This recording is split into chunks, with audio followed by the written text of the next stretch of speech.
Good time zone, everybody. It is again Tuesday, and we're at Heart of Tales with the full crew here. My name is Marcus, also known as Such Individual, and I am an entity that exists for 50% out of the need to run TTRPGs and the other 15% of making puns and terrible jokes. He's absolutely not wrong on any of those counts. And I am here also today joined again by four fantastic people, which I would like to introduce to you again. First of all, they are a great artist, and they also talk about Persian rulers on their podcast. It is Sariel who we have here. Also, she makes sure that our socials are always active and always has some chaotic flavor to add to a game. She is Ida. He has many adorable cats, great fashion sense, and is just a great guy. He's Austin. And last but not least, she is currently on vacation, but she still wants to play D&D with us, and she is here.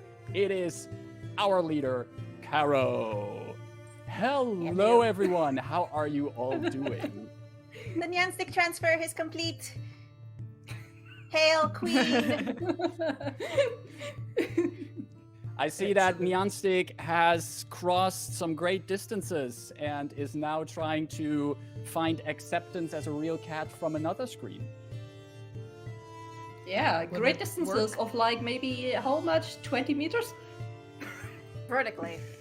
Vertically, which implies that Nyanstick can climb and has some form of locomotion. Like cats. Is Like cats. cats. Exactly. Terrifying. All right, that's justice one point for Nyanstick. That's 1 point for Nyanstick. The Nyanstick is getting closer to being a real cat, but can Nyanstick, like a real proper cat, Popper? actually meow? This has been proven before. You've heard meows I heard with it. Nyanstick there. Is that so? Oh yeah, there's recordings. There are recordings of Nyanstick. Oh yes. Seems that Nyanstick can even meow intercontinentally. Impressive. This is new evidence for the jury, and we have The to. interplanar eldritch creature, Nyanstick. Yeah, this worries me. These are developments that I need to ponder, and they might endanger this stream. Do we now need a one-shot where Nyanstick is like the big bad evil guy in the end? Absolutely. That would be excellent. My next character Nyanstick is family. Nyanstick's the patron. Nyanstick is family of the proto-cat that we know from another one-shot we did, so we will have to dig into that. What we also will dig into today is session 28 of our campaign today. It's already in 28 sessions. And if you want a fun fact about the number 28, in a standard box of dominoes, there are 28 tiles in the game. That's a fun fact. At least I think it is. It is at least a fact about 28. Now, there's confusion here, so I will stop giving... every episode. I thought there What is are more happening? in there. Like 28 doesn't sound much. Look, to 14 be and honest, 14? I googled this fact 2 minutes before we started. I don't know how true it is. It sounds true, so that it will do with that. Fact check your things, Marcus. You're right. You're very right. If anyone wants to double check that on me, I am open for any fact check. What I'm also open for is getting all of you into a little bit of adventure. So, but before we dive in there, we just want to make sure that everyone who is here also knows where they exactly are, because we are at Horde of Tales, where we run TTRPGs, and Tuesdays is our day for Convergence Manifesto, our D&D 5th edition campaign set in Eberron, where our adventurers hunt planar artifacts. We are currently in Chapter 4 of this campaign, Living Legend. And if you like the adventure you see here, and you think like, I also want to run them, you can go to acrosseberron.com and find all the adventures there. We're currently using as a virtual tabletop Astral VTT. The music that you hear is from Dark Fantasy Studios, and any kind of battle maps that you might see show up are created in Dungeon Draft. Our overlay here is made by Caro, and the character art that you see on our overlay and in the game is a co-op between Caro and Serial. Last but not least, on this channel, we love cats. I mean, Austin is currently sitting with a cat on his lap, and you might spot cats on our screens. And if you do spot a cat on someone's screen, you can use your channel points to give cat vantage to a player. If you give cat vantage to a player, a cute little kitty cat will show up on their window, and they can spend that cat vantage on any roll they want to get advantage on the roll. Keep in mind, before you give someone cat vantage, that every player can only hold one charge of cat vantage. So if they already have a cute little kitty cat on the overlay, you can't give them another cute little kitty cat. So keep your eyes peeled for some cats, use those channel points, and help these adventurers and help these adventurers out on their adventure. What if Austin manages to get all 3 of his cats in the frame? Automatic nat 20. Yeah, that would be like kind of a royal flush in poker. You just if that happens, Auto crit? then at least. You heard it, Austin. For a fighter auto crit, I mean, that's pretty yummy. Hey, what if I told you I all have those 4 pretty cats yummy. and I got all 4 of them on there? Well, there's one that has never appeared, right? Mm-hmm. If you manage would- to get yeah. that cat on there as well, then I think we can just end the campaign. Then we're just done here, and it's all over. We won D&D. Perfect. I'll save it for the end then. It'd be a shame to end it now. All right then, let's roll a quick little intro and then get into our adventure of the Convergence Manifesto. We'll be right back.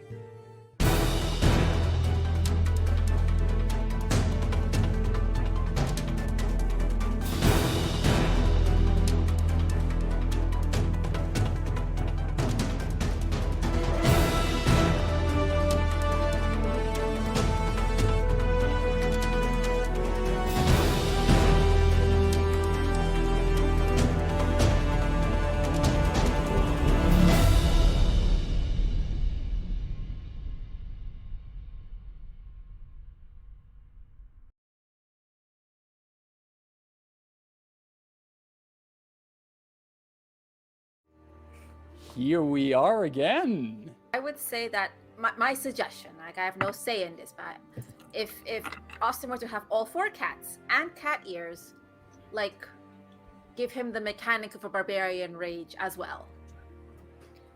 Wow, That's- that will be pretty OP, you know? But how OP it is to juggle 4 cats to stay within a screen. Yeah. I mean, Shall we're we, talking about impossibilities here. Shall we further discuss the bonuses we give Austin when he succeeds that, or shall we see what happened last time? I'm sorry, I'm just for a moment distracted again. How cute your cat is sitting there, and it is amazing. Focus, It's looking Marcus. at you You're the lovingly. you're the game master. You got to stay serious.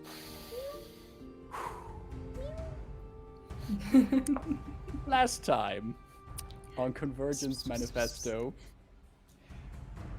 we had our party reunited again. Delphine had made it to Rukandral after his own little personal matter, and the party ventured out with their guide, known by many names, but usually by Tantuul, towards the veil in which the chains of Mortal are hidden. On your way there, you had some chances to get to know Tantuul a little better, and also heard him tell the tale of Mortal, the story of how this legendary warrior came to the Vale and what this warrior meant to the Dakani and even means to the modern Darguni goblinoids. After another day of travel, you notice the landscape around you slowly changing. You left behind the more dry and red land of Dargun and slowly transitioned into a magical, otherworldly forest filled with strange creatures and plants. Rain drew attention to your group as she used her mental powers to sense any kind of intelligence around her. Specters of goblinoids came upon you, but you also drew the attention of the ghostly figure of a tall, armored hobgoblin who awaited you at the entrance of a cave and vanished into it. Tantuul identified this person at least as someone that looked very similar to Murtal. And you decided that if there's trials awaiting, probably the first one of those would await inside this cave. And so, our adventurers stepped in there, and that's where we left off last time. Where we're gonna pick up now. We step across the threshold of the cavern, out of the magical forest and into first just utter darkness. The sounds of the forest, the sounds of birds and animal life vanish behind you. And also this fresh scent in the air is gone. However, that void of sight and scent only lasts for a brief moment. The darkness is slowly pierced by little globules of light. First, you see white light glowing. Then, dimmer and softer orange, pink, and green light grows in, as you notice that your footsteps land on moss and grass beneath you. The globules of light slowly give shape to what is inside this cavern. High stone walls leading up somewhere to a ceiling that you can't see in darkness above you. A few feet stretching out before you, more cliff covered in moss and grass. But beyond that, a howling ravine through which wind rushes and echoes through this massive cavern.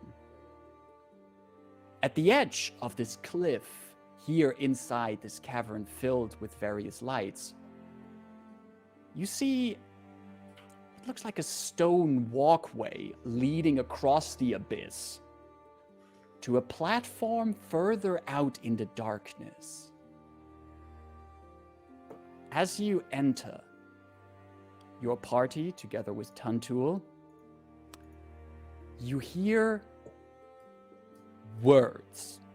The first one to hear these words of your party would be Delphine. Since Delphine, you're probably still wearing the Darguni translator, the necklace that you were giving, this choker that you were given. Cat collar. The cat collar. And you notice that you understand a word in there. At first, the words that you hear sound strange to you. That you understand them as Goblin, but usually you're not able to speak Goblin. But due to the magic of the choker, the translation happens in your mind, and you hear the first word saying, courage. Rebus, as you also hear like echoes here in this windy cave, you also hear a word in common language. In your mind, you hear the word action. Rain. You hear in your native tongue of the Tritons. You hear the word caution in your head. And Delphine, you, for a brief moment, look over your shoulder as you think that you hear Darian's voice next to you. But then you realize in your head, you hear, in the voice of Darian, you hear the word boldness. And all of you stand here in this cavern, and I can actually give you a little map to show you what it looks like.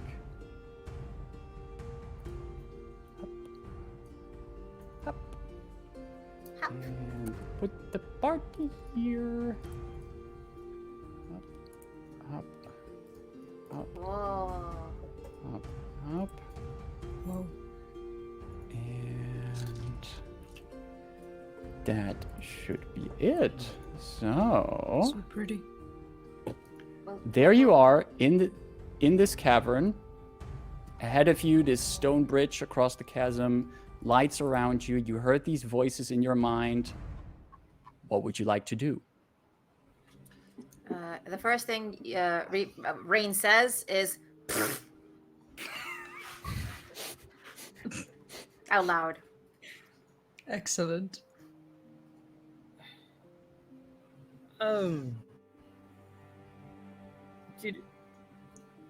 Did everyone hear something? I believe the voices are back. It wasn't me. It didn't sound like you. I don't know about you, but for me it sounded like Darian. The fuck, I saw him? I heard something very boring. I heard goblinoid, but it said courage. Goblinoid. I heard it in common. No I need heard- for translation. I heard caution, but in my Triton tongue. I heard boldness. Can we trade? I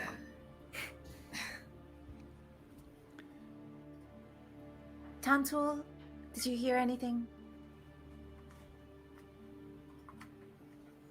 I have to admit, I did not hear anything, but as you ask him that, you just see him look around at like the lights and the cavern, the bridge ahead.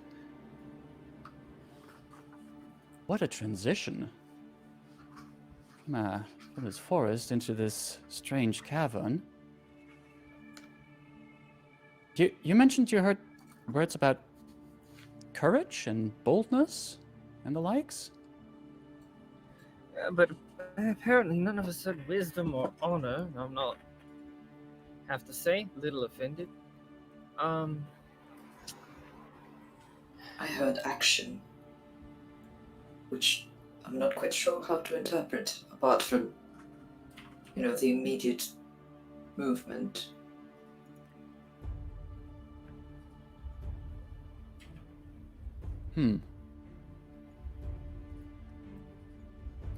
Well, Oh, how rude. Well, this is me projecting, but, or at least my interpretation, excuse me for saying so, but are these perhaps things we respectively are challenged by?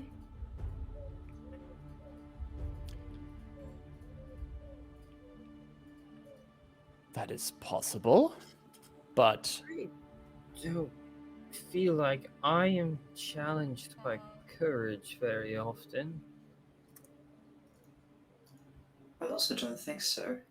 You don't seem to freeze up in a dangerous or difficult situation.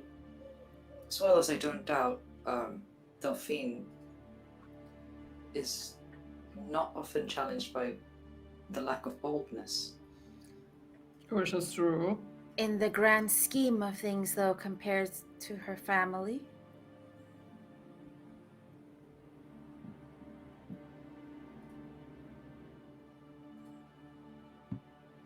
I mean, I know very little compared to all of you about what goes on above the surface in these dragon-marked societies.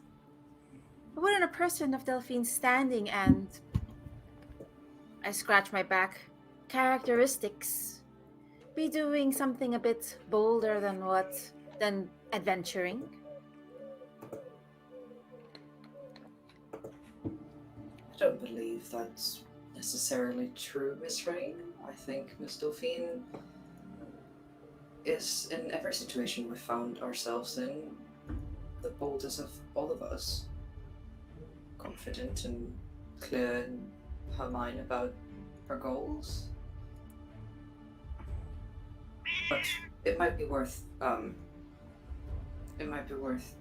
keeping this as a possibility of how to interpret it.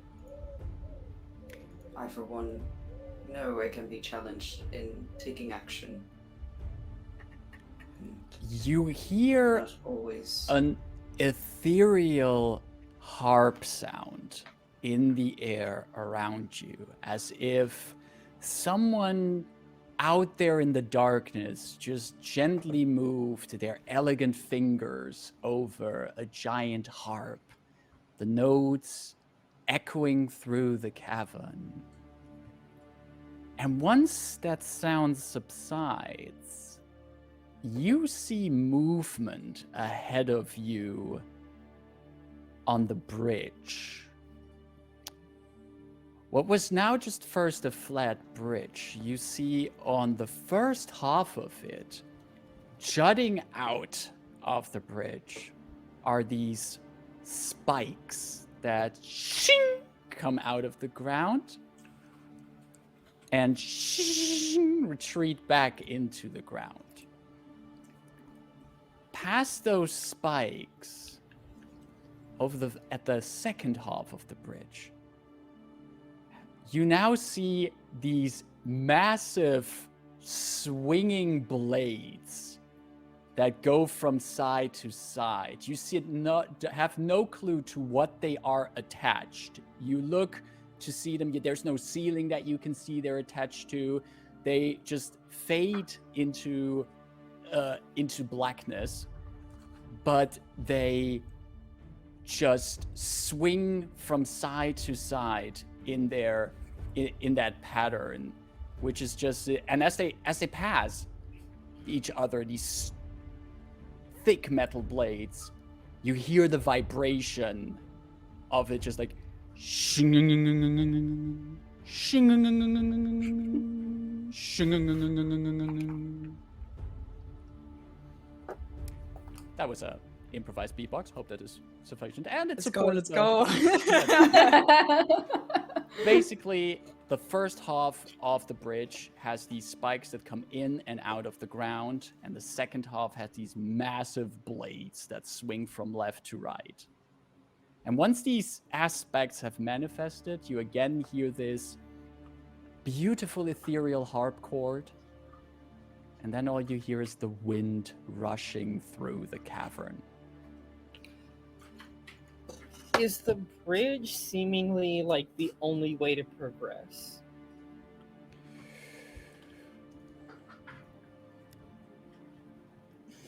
DM, bridge can we is the skip most- this altogether and not go through where you want us to go through? Just Player's jump gonna into be- the darkness. Players gonna be players.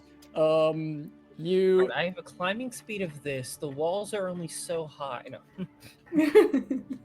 The bridge is the most obvious way to cross. At least if you like the idea of having to dodge spikes and giant blades that are being flung at you. If you wanted to maybe see if there's another way across, if you go closer to the edge of the cliff, you could give me either a perception or survival check to see where you want, if there's an alternative.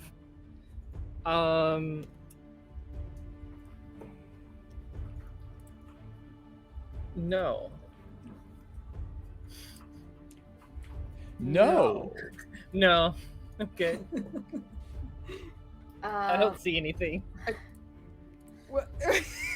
It was like no, as in you're not going to roll, or like what? Oh no, no is in. That's an 8. 8. Oh dear. Yeah, I don't see anything. Did you roll survival or perception? Oh, sorry, I rolled perception. Perception. even with that, okay. In the meantime, Rain. Oh wait, I didn't roll. Do I have advantage on this? I Yes, forgot about that. every single time. If you have what I think you have, which you have. If you have what I think you have. D&D not even has the Oh little damn it! green- Learn to play D&D. Says the right person. That's a 21. Okay, there we go. Oh, How does D&D work again? What's the dice? so, Daithun, you get a little bit closer to the edges and you look around, and just leaning a little bit over the edge, you see that you can't see a bottom to this cave. It's just perfect darkness down there. You maybe can see about another 15 feet deeper, and then it's just darkness that you look into. That doesn't necessarily mean that there is no ground here. There could be, maybe you hypothesize there is some kind of magical darkness that's lingering here, and you could just climb down there if you're carefully. But that's a big if. You would have to investigate that further. Additionally, to get over it, maybe you see that some of these trees and plants, they have these roots that grow past the cliffs further down. Maybe that's something that could help you to come across. But for the rest, unless you suddenly sprout wings, it's gonna be hard to come across. Hold on, let me check my spell sheet as a fighter. Do I have... No, I don't have flying. Rain will pull out her water bottle and use shape water, pull out a couple of droplets, and I want to send them towards the spikes and towards the swing blades. Are they real? Are they illusory? They take a few drops and just swing at them? Yeah, shape water to just kind of send them that way. Great idea. If you just shape water a little bit, splash them with water, yeah, that water hits the spikes and the blades. They're at least corporeal. Okay. Will it be possible if someone is like agile and fast enough to pass all of these obstacles? I'm gonna get back to that in a moment. Rebus? I was actually going to say, can I try to get the rhythm of the spikes and the pendulums? Are they consistent, and would it be possible at all to go past them unharmed? Rebus and Delphine, can both of you give me perception checks, please? I also have an idea, but if I That's not bad, that's not bad. Oh, I have a fantastic idea. Oh, 15. no. 15? A 4. A 4. No. Rebus, I rolled a 2. there is a rhythm to all of it. There is a rhythm to the spikes, there's a rhythm to the blades, but it's also a very distracting rhythm. You catch yourself more like being almost fascinated by the rhythm of these mechanisms as they work in tandem. Delphine, you also notice there's a rhythm, but you notice it in a way that you start to analyze, is there a way to overcome this? And you figure that if someone, at least for the first half, for the spikes, if someone were to dash across him fast enough, spikes, if you're fast enough, you can basically dash across the first half without the spikes being a problem. You just have to start running once the spikes are down, get over there. So there's a pause between the spike. There's a safe area between the spikes Right. and the. Exactly. There's like about a 5-foot space area between them. Rain starts And- walking forward. Just walking let- forward. Rain starts walking forward right before the spikes come up. And Okay. then How about the pendulum? I'll get back to the pendulum in a moment because Rain is just starting to walk up as the as the spikes have gone down, I assume. Rain walks up to where the spikes would start, whether they're there or not. Just kind of looks down, looks back at the group. As she shrugs, her whole Shit. body floats up.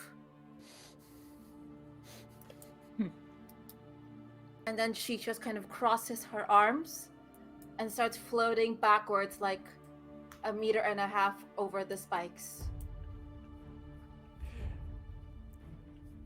So while Rain is doing that, Delphine, you see that happening, but you also notice that the blades that swing back and forth, they have a bit of an irregular rhythm to them.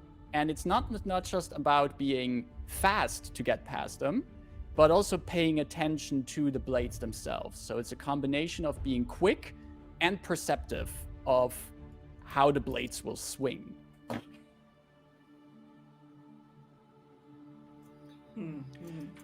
Rain, you're just basically flying about, right? As the party sees Rain lift and fly over, you see that her boots, her ankles are glowing, and these little wings have sprouted from the ankles. As you do that, all of you here in the cavern, you hear another instrument. This is not a harp.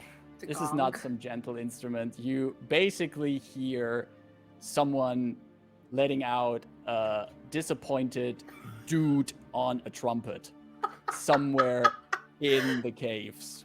Just this womp. And some of the lights around you also for a moment flicker brighter, and you're pretty sure that somewhere in this darkness out there, you just hear someone laughing. And does any one of you, odds are low, but does any one of you speak Sylvan? Wasn't Elvish based on Sylvan? Technically, yes. Technically, yeah. But It's kind of like evolvement out of Sylvan, so I think you wouldn't be able to fully understand Sylvan besides a few brackets. Does Rebus does speak not Sylvan? understand Sylvan. No. But Will I ever find out what Rebus speaks? you do. Mixed in with the laughter, Stay all of you tuned. would hear some kind of voices speaking in the distance as they just have a bit of an argument before that argument, and the sad dude from the trumpet also fade away, and you still keep floating. Rain. I land in the safe space between the spikes and the swinging pendulum. As soon as my feet hit the ground, the wings dissipate from my boots. I wanted. Hold on. Okay, wait a sec. Okay.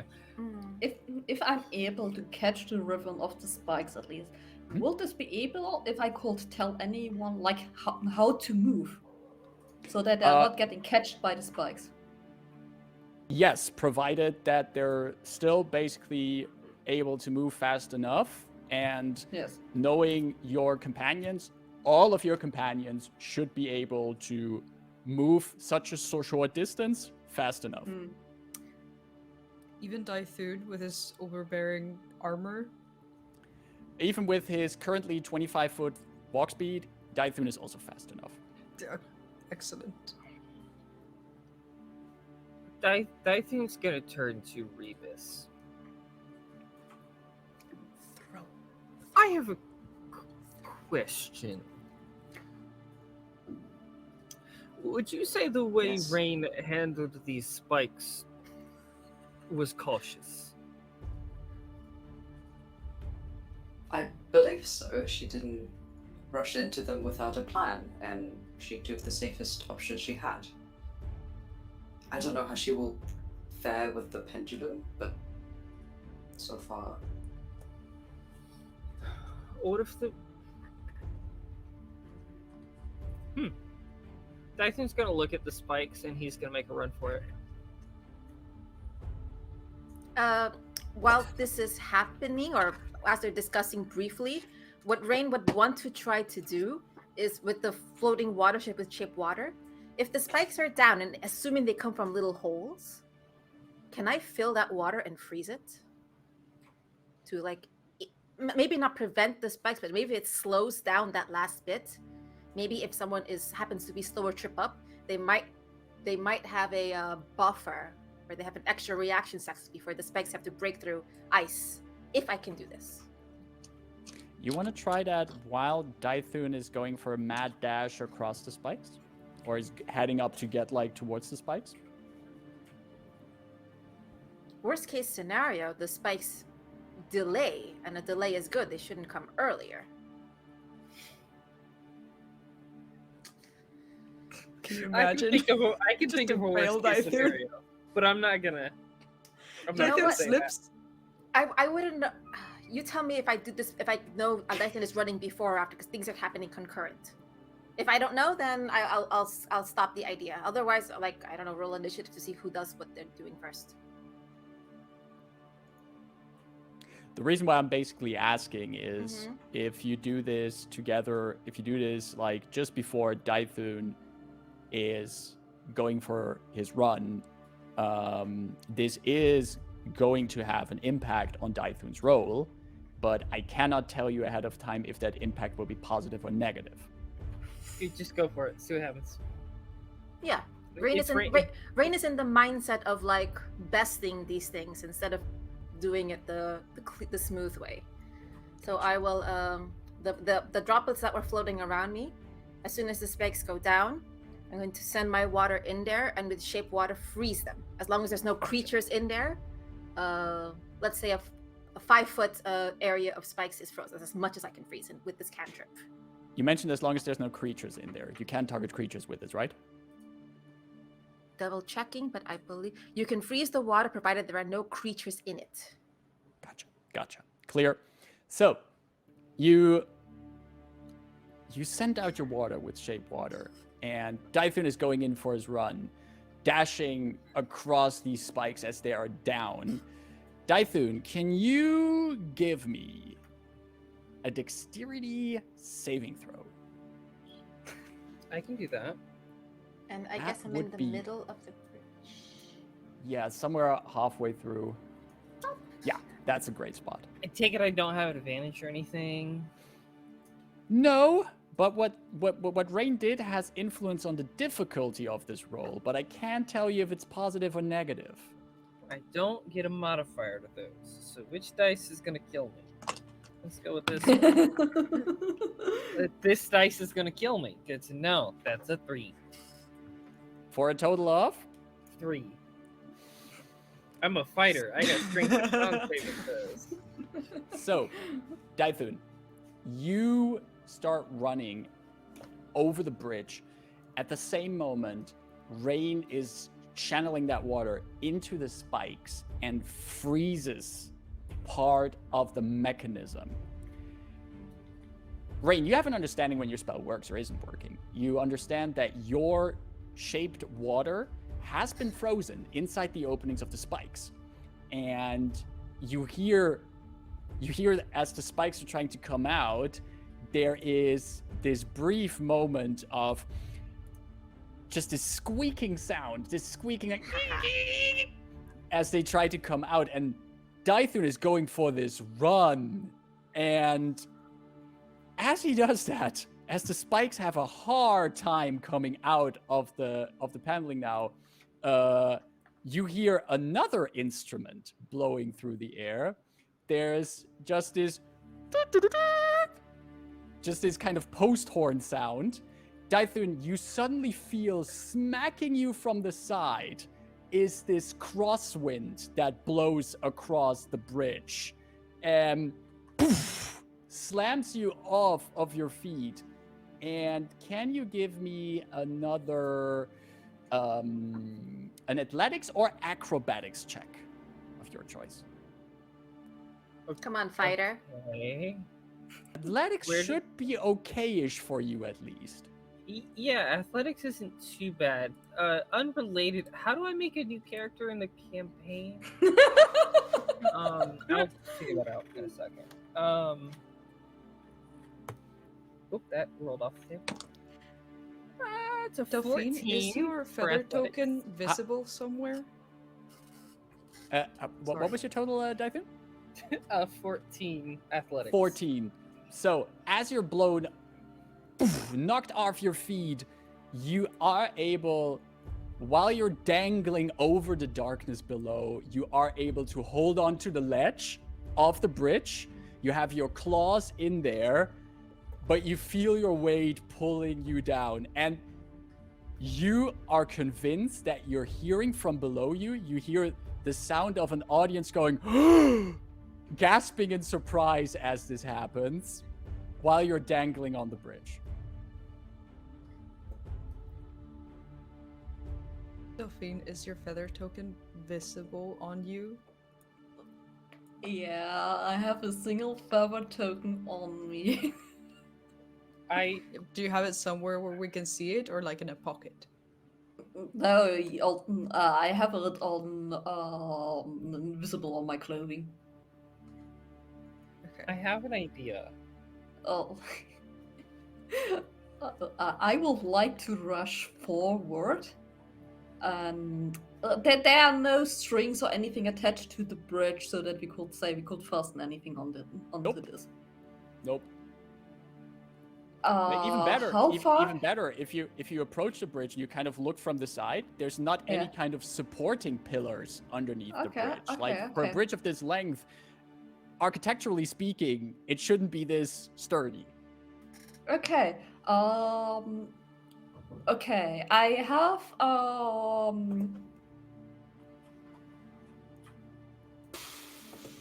This will be a little bit risky. I need help of Rebus because I'm rushing forward. I'm taking my what's the name of it?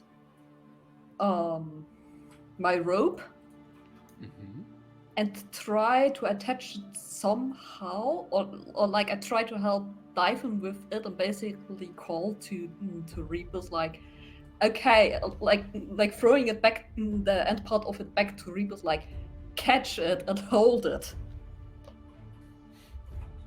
So I do that. I immediately wrap it around my arm and rush to the beginning of the bridge to try and tie it to. Is that a tree? That would be like a tree, Oh, yeah. There's this right, gnarled tree growing out of the rock on the side. I'll rush there and like make a good knot around it as Delphine does whatever she's doing. Yeah, I try to hold on to Delphine and try somehow to attach a little bit of the rope onto him while holding him and trying to help him somewhere. I don't have strength. I don't think I can pull him up there. So Delphine rushed over the bridge, or she jumped down? No, I rushed over the bridge. I'm on the bridge while there are Okay. still the spikes probably coming out at some point. Because I'm I just gonna can move. freeze. I can do one more instance of shape water, so total of 10 feet are frozen. Okay, so you do that again as Delphine gets over there to give the rope to Delphine. And it's great timing of you, Rain, to do that, because as Delphine is getting over the bridge to give the rope to Delphine, you can already hear the squeaking and grinding of the spikes as they want to get out again, but you just go, nope, and freeze the water again. And now they have to go through another layer of ice at this point, which gives Delphine time to hand the rope. They like dangle down a rope to Delphine. And considering this setup with Rebus having the rope tied in a true patented Rebus knot around the tree, and Delphine helping out with the rope, I'm not going to make any rolls there because this is teamwork to pull up Delphine out of the abyss. Can I offer an alternative? What would you rather be still dangling in the darkness, or I mean, you can let go of the bridge. You have a rope, and then you get pulled up I was because you're gonna say clutching against the wall. if Delphine hands Dythun the rope, he's gonna grab onto the rope and like go get where it's safe. And then like seeing the way it's like stretched over the bridge and tied to the tree, just kind of hop back and just swing around and like try and swing around the other side and land on top. but around the other side at the start of the bridge again? No, like if the rope is here and it's like anchored and it goes Yeah. across the bridge to here, just to Yeah. like swing around back Swing to this side. right, swing underneath the bridge and then come out again. Just because he can. Hopefully. Because he can try. Time it well. Because he Time it well, or one of the spikes might cut it when you're underneath, though. Dythun, this is You a cool need the maneuver. rope to touch the I, ground when... That's also an interesting description. Can you give me either an athletics or acrobatics check to try Let's go this? with athletics. See how that goes. That's 21. That athletics in this case, yeah. Well, you have the rope. You tell the fiend to move on, and you use your strength to give a good swing to the rope, going underneath the bridge.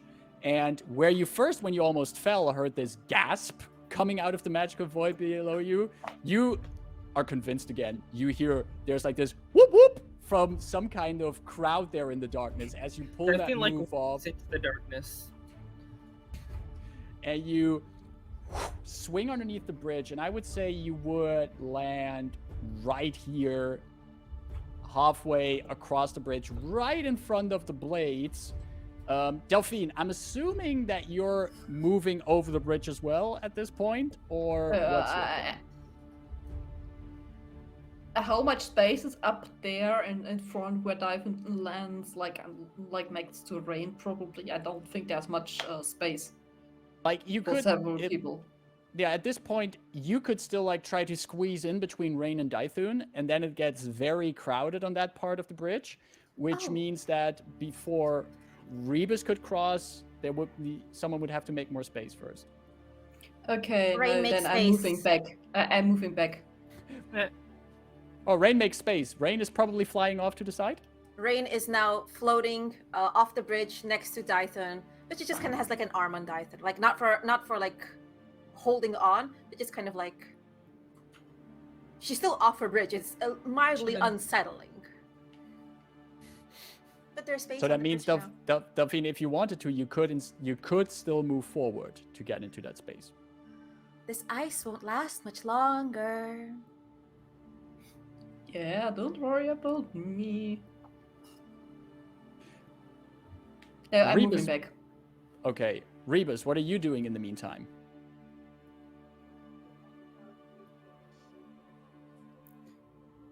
Well, I've been wondering if our guide would know what these music sounds are, since he seemed musically talented. But things are happening. So, you said there's no space for me at the junction of the bridge. If Delphine is currently still holding back, so with Rain flying off on the side on the bridge, there would be space for you if you would go for a run now. Yes, but Delphine needs to move because the spikes will come out. Yeah, I moved backwards, like back on the start of the bridge, because I personally don't doubt that I have problems or much problems with the spike. But I don't know about Tantuul and you, Right. so that's why. Okay. Then I will run through. Trying to think Alright. if there's a more clever way to do it. Could you grab to the side of the bridge? When Dythun was holding on, could you technically just climb on the side without touching the spikes? You could, but that would be either an athletics or acrobatics check to try to do that. So you would like climb Rappel Tomb Raider almost. style. As I say, just Laura Croft your way across it. Yeah. But wouldn't it be possible if Dyphon tells me to move, that I basically shout out to Rebus like move over there while I'm moving backwards? That would be the easiest way for Rebus to try and do it. So, but they can, if they want to be absolutely 100% sure that the spikes don't hit them, they can also try to like climb at the side of the bridge. But Delphine can also like just tell like, hey, you can go and run and try to cross it like that.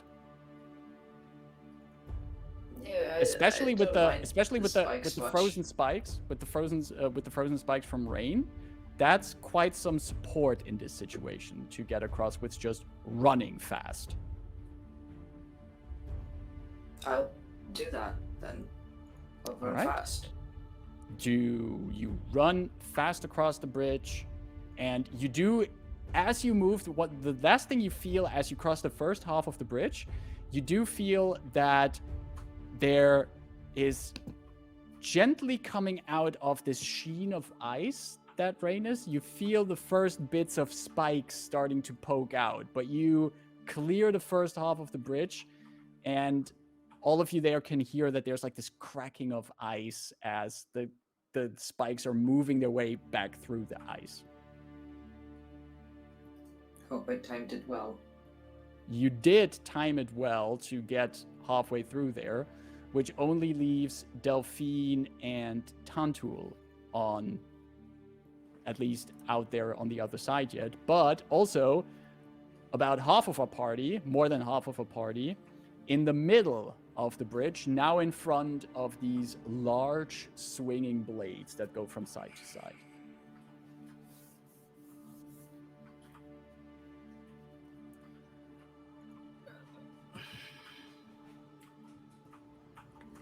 I'm gonna wait for an opening and I guess go for it. That rope, will it be remaining here? Just let's go with it. Well, and it just falls down? Because that would be handy. Yeah. It falls on the bridge. Oh, on the bridge. Well, I could try tangling them. Suit yourself. Like, I don't need to fly straight. I can fly like this. And take the rope and try to tangle these things. While Dythun is already trying No, to not like dash in while. between the blades. Well, Okay. Because Dyphon indicated they're dashing first, so there wouldn't Yeah. be time, I think, to do that. Dythun, you want to go through those blades? I need Yeah, a why not? combination of a combination of 2 rolls from you, because as Delphine has figured out, these blades are a combination of being perceptive of when the blades swing, because there's a bit of an irregular rhythm to them, Mhm. and of course your timing needs to be right. So I would first like you to give me a perception check, and after that also a dexterity saving throw. How did I roll 2 4s? I don't know. That's an If I 8 had- total. For Whoa. perception? Yeah, 8 perception. All right. Can you give me that dexterity saving throw with disadvantage then? All right, cool. Oh, one of those is a 20. That's a 9. Total of 9. So, Dythun, you see the blade swinging. You see this is one way across. You start running. You clear the first blade. And you think you're clearing the second, but it swings faster than you anticipated. Hits you like gunk in the side. And history repeats, that's what they say. You slide off the side of the bridge, you grab the ledge of the bridge, and now you're dangling, one hand holding the ledge, but you also take, from being hit by these blades, yikes, you take 15 points of slashing damage. All right. I will take the rope that is on the bridge, give one end to Rebus. Hold, please. And I will fly over to Dython and hand him the other end of the rope. No, Here you go. I got it this time. I'm good. Rebus has the other end. No, I'll just climb the rest of the way. It's fine.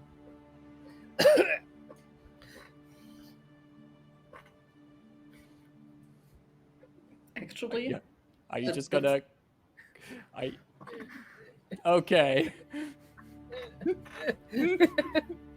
But should Hey. something happen, the other end is with Rebus. Gotcha. So there's you, Dython, can you give me one more athletics check to see how that climbing further goes? Well, you probably cracked like a rib or two from being hit by. 15. Well, that's fine. That's fine. I just need to get to the point where I'm rolling athletics. Exactly. I need to First pass the perception, pass the dexterity saving throws, and then once it's an athletics check, I'm good. Exactly, and you prove that by making it with a little bit of damage to you to the other side of the bridge. This Just is how you almost half. correctly play D&D. The blades are still swinging, and Rebus, you are still on the other side of those blades. Would you like to run through them, or do you wait for whatever Rain? Or actually, no, wait. Rain, you still up for that plan with the rope? Well, I have floated over and just sort of supervised Dyson strenuously climbing up and getting to the safe place where Rain just kind of like just floated down. Notices the rope is kind of just like slack alongside the bridge because the intention was not to let it get sliced up. Mm-hmm. Is there space between the blades that she can fly like zigzag this way to sort of get the rope in there? There is space. What's your flying speed with the boots? 30 feet per round. 30 feet. Cool. There is space. You could weave in between them to get, especially with the flying speed you have from the boots, you could weave in between those blades and do something with the rope. My intention is to go not at the metal blade part, but at the stick, the handle end, and tangle it in up there. So you go fly further up, and okay. So you fly a bit further up, and you first realize that the stick part, the handle part, seems to go on for a while. These come from somewhere further up, and your companions below you get smaller and smaller. And as you go up into the darkness, do you have dark vision? I do. But I don't think I necessarily go to the very top. I just need to get... No. This isn't at the very top. Okay. But you do see, as you come further up, at first you see there's something sitting above you between the handles. And with your dark vision, you see sitting there like as if holding these, what do you call them? Levers? These large... No, these large sticks that you can walk on. The stilts. Stilts. As if they're like holding stilts. There is this this fairy, which this kind of buff fairy with fairy wings sitting there and moving the blades from up there, and they haven't noticed you yet. I will. It's not my intention to be sneaky or not, but I want to try to snake this rope between the wooden shafts and just like get them tangled up. Okay. And hopefully this will create one larger swing instead of many swings, or maybe just stop it altogether because tangled. Would you also try to get the fairy tangled up? Nah, they're working. They're working. That's true. That's true. Rain, you're so respectful of you're so thoughtful of other people. She got lectured about being nice to retail people. Oh yeah, that's correct. Yeah, we did have that. There is character growth, weirdly, but it's there. Rain just hears this voice in her head. For this. You get up there and get these ropes in there, and because the fairy hasn't noticed you at first, this fairy doesn't realize what's happening. But you dart in and out to get the rope, to get in between there, and get the handles tangled up together. And only once these are like tangled up close and you give a good pull to it, you see the fairy looking down, being like, huh? Let go of the grip. But at that point, the harm is already done, because since you pulled the rope together, the handle's closer together now, the blades also at the bottom come closer together, and you hear this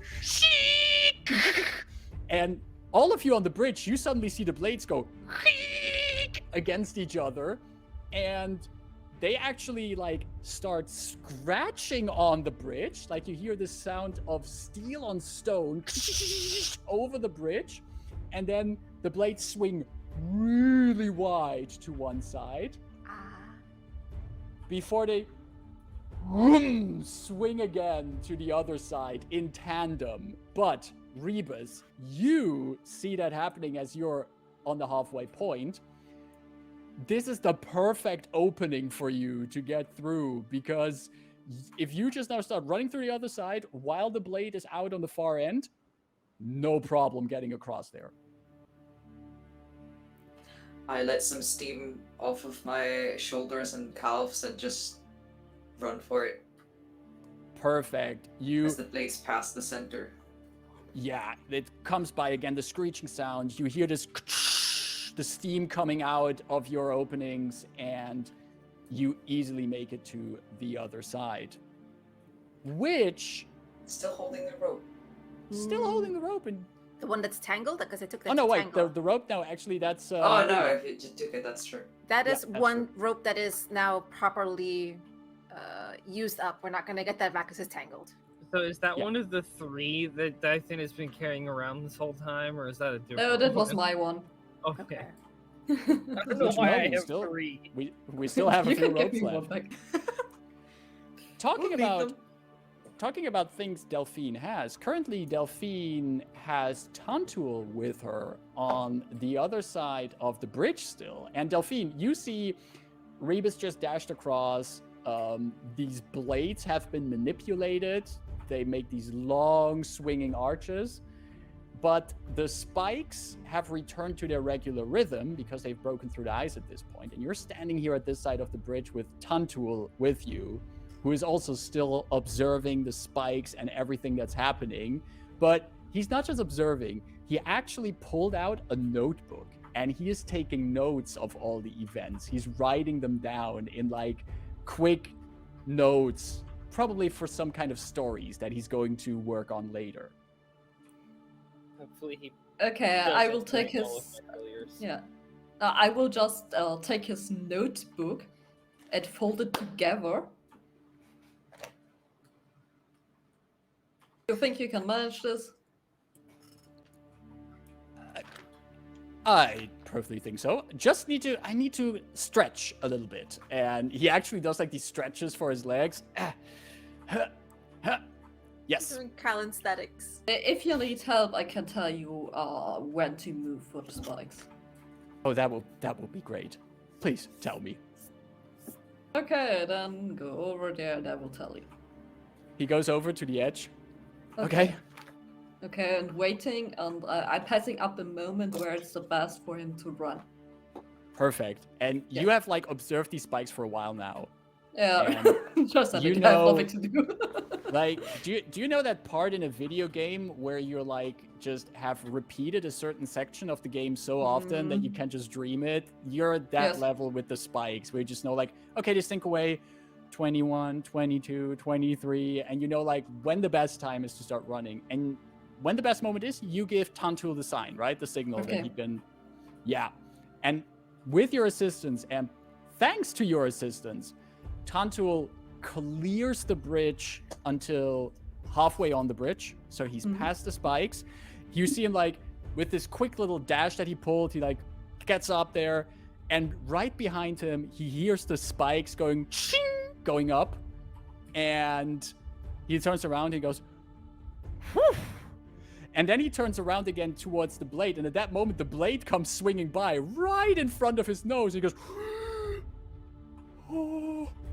And once it's by, he just runs the other half of the bridge and is now also on the other side with the rest of the party. Which, Delphine, would you also like to finish crossing? Of course, of course. No, I'm Okay. standing there. I'm chilling.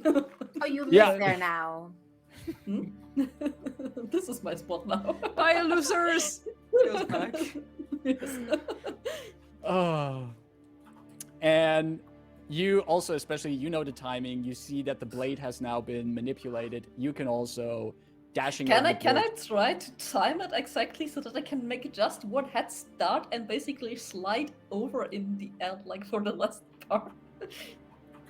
like finish slide so that you make a sliding finish at the end?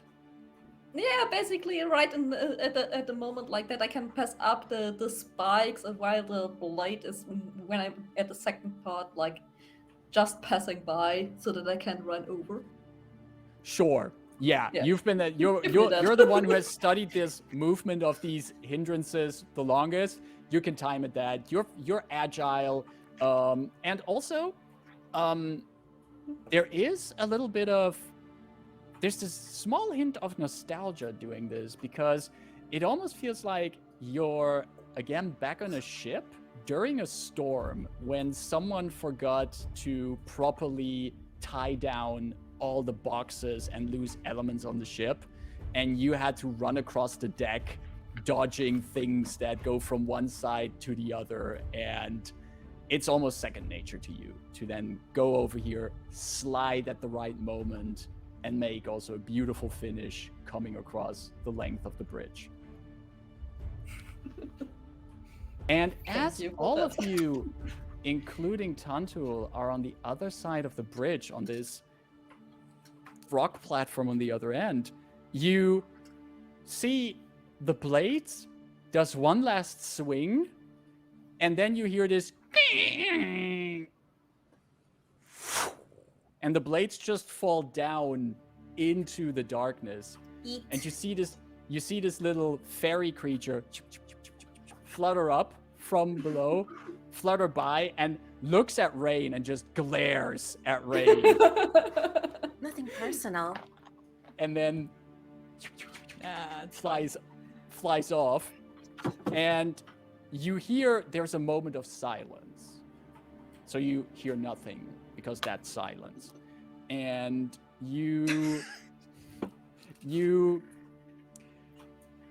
wait there. The wind slowly picks up. And there's this Someone clip that, please. there is this hesitant. Sorry. No worries.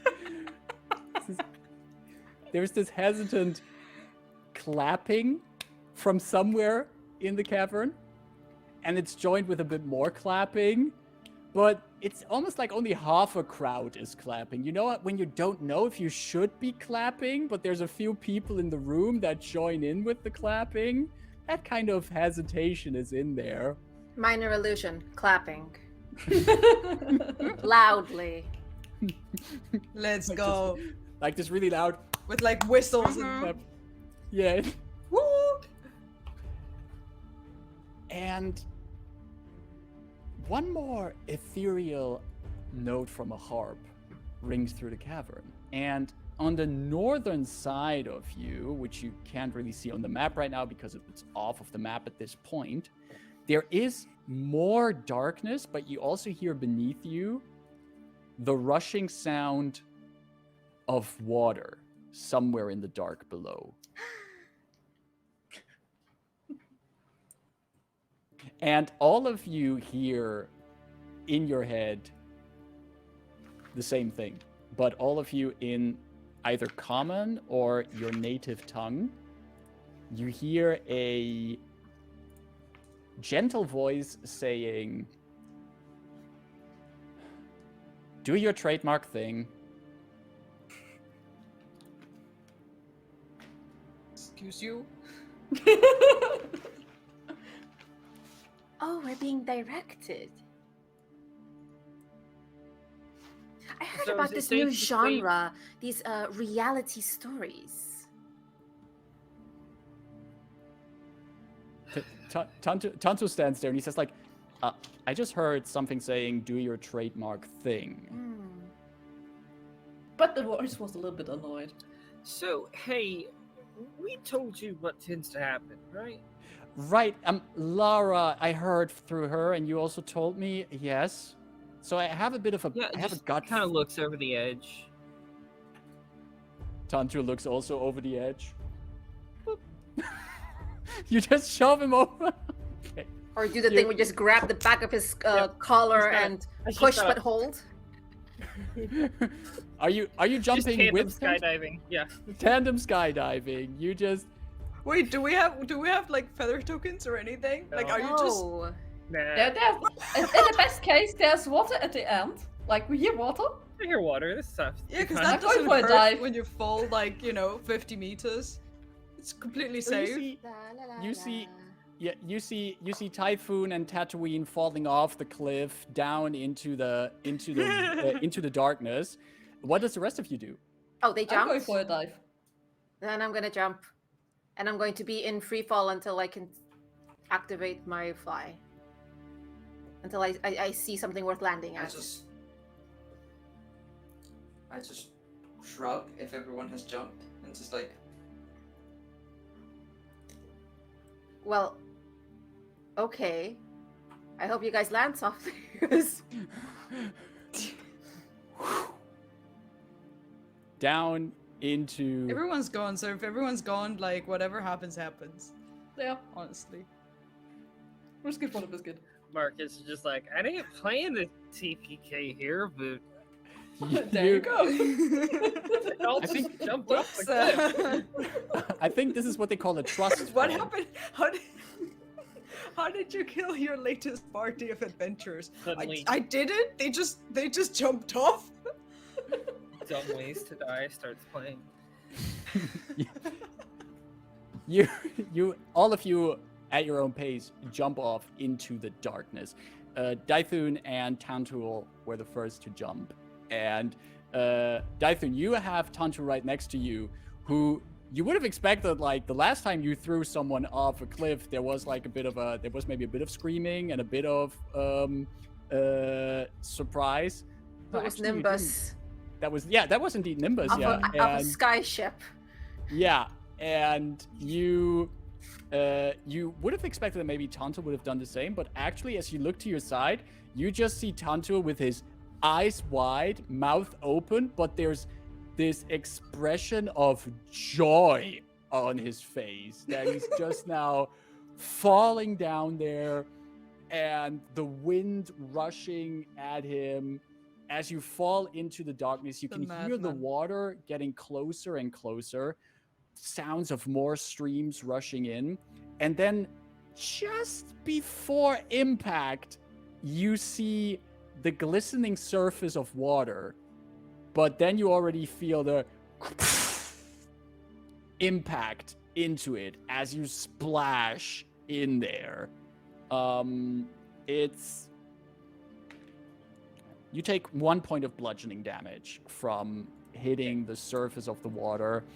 The sound than muffled for a moment, and you are in that water. Meanwhile, the rest of you is also still falling, and I think I heard that some people want to like time their fall, that in the last moment they want to put on their fancy cool things they have. Rain's dark vision, she sees the pitch darkness. Eventually, she should see the water. Yup. Then she'll slow her descent enough, fly for a bit, and then try to just do a very straight fall with as little splash as possible. Like a nice straight piercing into the So water. plummet, fall, assess, needle pin, drop. Perfect. And you are literally in your element as you go into that water.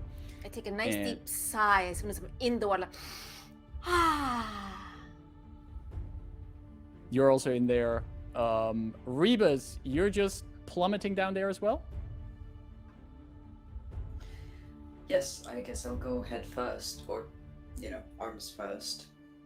And try to minimize the surface that is going to touch the water, as to not get completely destroyed by a belly flop. Makes perfect sense. And as you try to minimize the surface that hits you, you take 2 points of bludgeoning damage getting into the water. And Delphine, is there anything you do last minute, or do you just trust the fall and trust the idea that there's water to break your fall?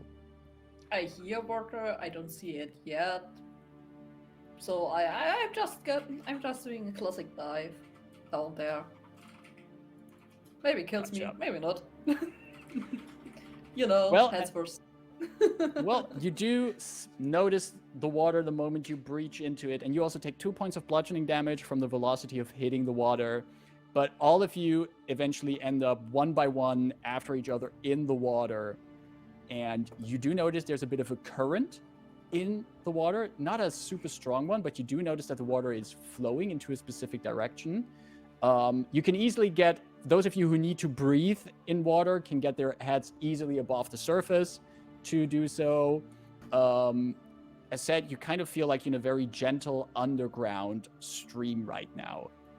Tantuul comes up to the surface and he just goes, "That was amazing. That I need to. Fuck. Delphine still has my notebook. Delphine? Delphine? One question: do I have still my hat somewhere in the near, or did it fall off at somewhere? You would?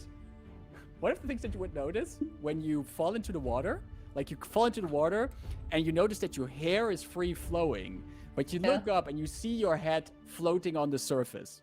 Okay, cool. I try to catch it as soon as possible, like not letting it get away. Right. I do have a swim speed of 30 feet. It's in the race section of D&D, but I don't see it on my sheet. But I just have to verify it. I have swim speed. So Tantuul is looking around for Delphine, and he first sees her head floating, and he's like, "Oh no!" Oh Delphine... no, Delphine is dead. What? Her hat No. is- No, it's terrible.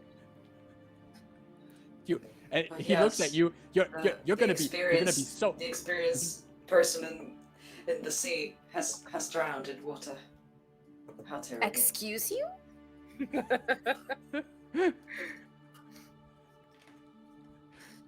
I mean,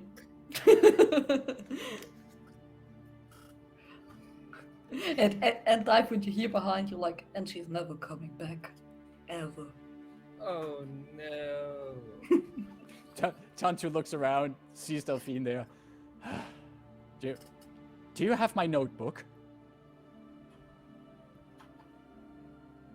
Yeah. I need to write down this experience. I just fell Right off a now. cliff into unknowable darkness alongside a magnificent warrior who gets my name wrong, but it was fantastic. You want to write it down right now while you're swimming? Not right now, but I need my notebook sooner or later. I mean, are you going? Yeah, to you will forget get it that back. this Happened or? I'm sorry, what?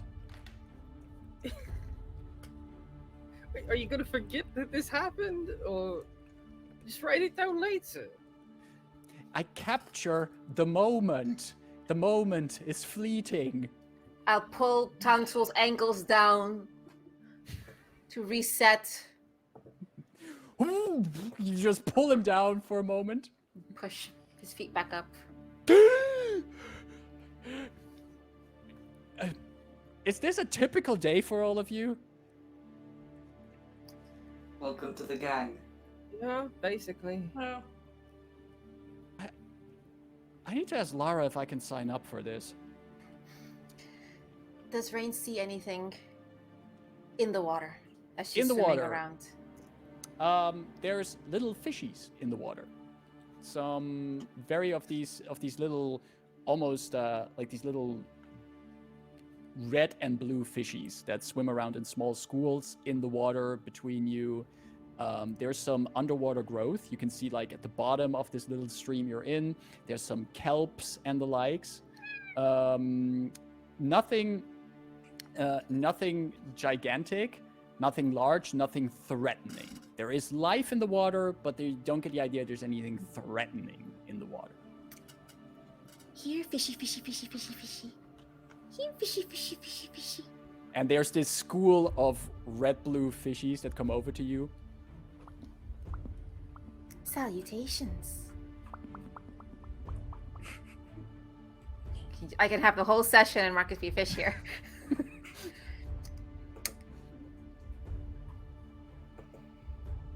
Is there a nice little cavern somewhere, or a nice little tube cavey place for you to swim in? That sounds nice, doesn't it? Point me. And the little school of fish, like, swims ahead of you as you follow. Do you tell the rest of the group that you're following the fishies? If I see feet kicking above me, I will telepathically message Daithun. I'm talking to some fish. They sense adventure. I'm following briefly. I'll report when I have something interesting. And I keep the link open. Right. I haven't surfaced this whole time. Cool. Good luck with the fish. I will pull up the lantern that I still had from our first missions, since it's a bit dark down here. So just to have some kind of light. Perfect. While you do that, Rebus, could all of you give me a perception check? And Rain, you're gonna roll this check with advantage because you are not just underwater, you are also very home in the water. I am water. 8. Did you say perception? I did say perception, and then comes dexterity, and then comes the athletics check. No, but 2 sevens again. Why do I keep doing this? okay, so that's 7 for perception. It was an 8 from Rebus, or 9. 9 from Rolling Rebus. so badly. 11 total for night, actually. Delphine, what did you get? 8. 8. 18. 18. Okay, so Thank goodness. the above water crew is probably mostly still distracted that you just jumped off some incredible height, crashed into the water, and are now lazy floating through an underground river. Rain, you, after your conversation with the fishies, are following them. But you do, as you swim underwater, following these nice little fish, you do notice that there is a little crevice underwater, and you see in that crevice, you see a humanoid silhouette hidden in there. And they just very briefly, as the group swims by, they just quickly poke their head out, and they have like skin covered in various corals that seem to grow out of their skin. The eyes are glowing yellow with slit pupils, but they are dressed in a fine silk garment that just floats in the water as you just quickly peek out and then try to go back into the crevice. Hello. Come here often? What a sight. And the entity waits as your party above water floats by and then looks at you and just speaks without problem underwater, and actually with an extremely clear voice underwater. Yeah, well, you can say, what an interesting sight. Actually, you have a go ahead, sorry. you have a magnificent entourage here with you. Quite a way to deal with that trial. That was a trial? Only because gravity is a bit of our... We're weird with gravity. I'm Rain. What brings you here? Oh, your name is Rain. Fabulous. My name does not matter at this point. What does matter is that you are here and that you and your colleagues succeeded on the first trial. I'll be keeping an eye on you. First time here? I think so. Haven't seen you here before. And I haven't seen your corpses decompose here. Keep an eye out for those corpses. So we can retrieve them later, is what you're saying? Well, not your own corpse if you die. That's not how this works. But should you find another corpse, I mean, I cleaned up most of them, but if you find one of them, you can keep it. I have no use for corpses. What do you do with a corpse? I hear some people puppeteer them around. Oh, that's disgusting. Have you ever seen a corpse? I've seen corpses, but not ones puppeted. Sounds a bit macabre. Yeah, we're of the same mind. Would you like to say hi to my entourage? Oh, no, not yet. Not yet. I didn't even want to say hi to you, but here you were looking at me, and I was for a moment very disgusted that you looked at me. But Well, now, look at you. You're quite a sight. well, aren't you disgustingly nice? You should be going on your way. Second trial awaits. I'll be But it's in been the so wings. long since I've met other merfolk. Merfolk. Did you hear that? She called me a merfolk. And he just shouts into the crevice behind him. There's no response. Merfolk. Ta-ta. And the figure swims into the crevice, and Ta-ta. there is silence, and the figure is no more. Daithun hears in their head, I think I met a manager of sorts. But there is no... there's no way to game. There's no other shortcut that I can see down here. Well, you're welcome to join us up top. If I must. And you swim after the party, following the fishes that do seem to guide you somewhere. But where they exactly guide you, if they're actually merfolk here, and if that was the manager of this establishment, we might find out after our break, because this is a great time to take our little 10-minute break. We're going to refill our drinks, take some snacks, stretch our legs, and we encourage everyone who's watching this to do the same, please. And we will be back in 10 minutes. So, see you in 10. Jintan! Bye!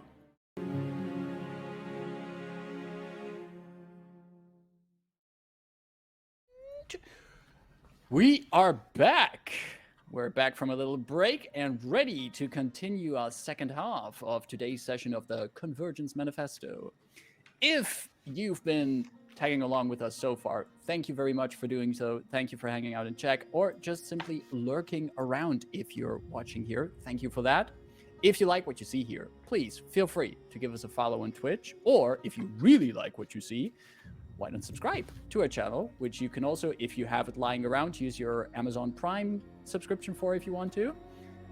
Additionally, if you want to keep tabs on what we're doing, because on this channel, we don't just run D&D, we also have different one-shots that we offer here and other things that we run on this channel. And if you want to keep tabs on that, you can keep tabs on us by following us on our socials. For example, you can follow us on our Twitter, @horde_of_tales, or just click below to follow us to a Twitter, or join us on a Discord, where just right now a clip of my excellent DM descriptions has been posted in our Discord channels.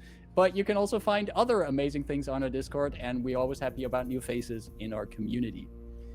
And if you're now just joining at episode 28, and you're like, what did these people do for the first 27 sessions of this? Well, you're in luck. You can find all of our VODs on our YouTube channel, which is youtube.com/hordeoftales. And youtube.com/hordeoftales. We have the VODs of Convergence Manifesto there, and any other game that we've played, including also our games from our Women in Gaming Month and the panels that we had during the Women in Gaming Month, which are very interesting to look back on. And feel free to drop that by there as well.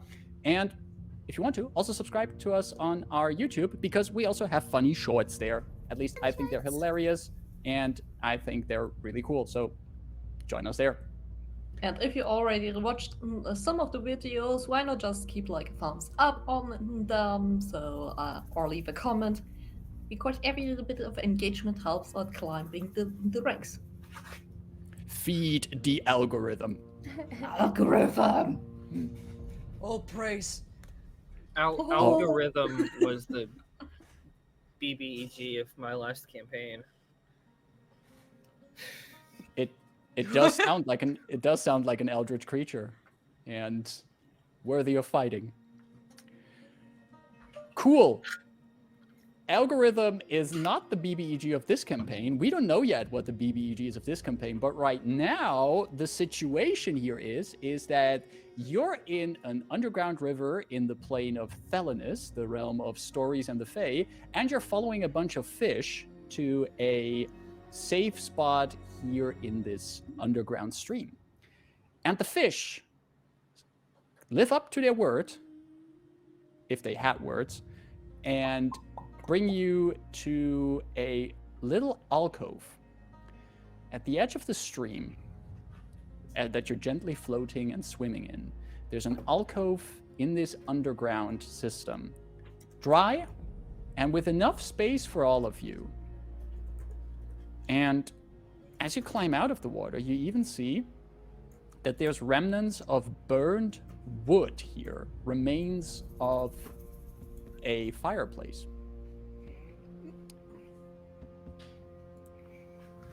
What would you like to do as you end up here?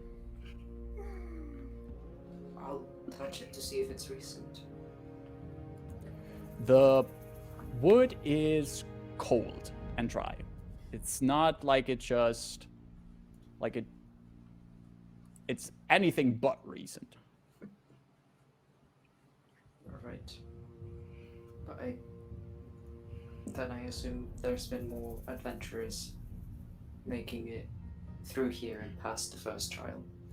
First trial. Second Are there trial. any First dead trial. bodies laying around? They are Skeletons. free. There are here no bodies, but you do see there's tracks in the dirt around the fire. Smaller footprints.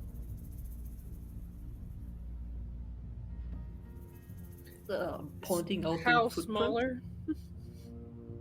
smaller? Give me a Dythun if you want to know, if you want more information. Can you give me a survival check?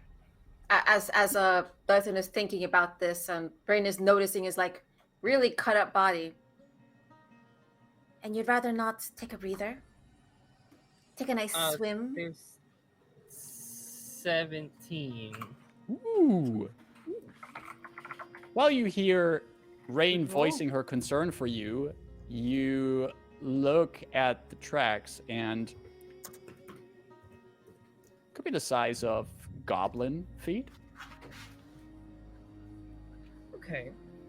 Actually, barefoot goblin feet. Wait, bears or goblins? But Or the beer size is goblins. it's a Sorry. it's a werebear goblin. You brought this upon yourself. Okay. I've dealt Fine. with this before. It's okay.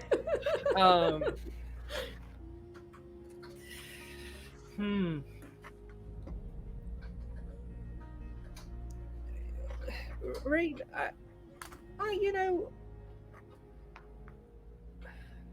I don't know if we're supposed to be resting in between these trials. I mean, we could, but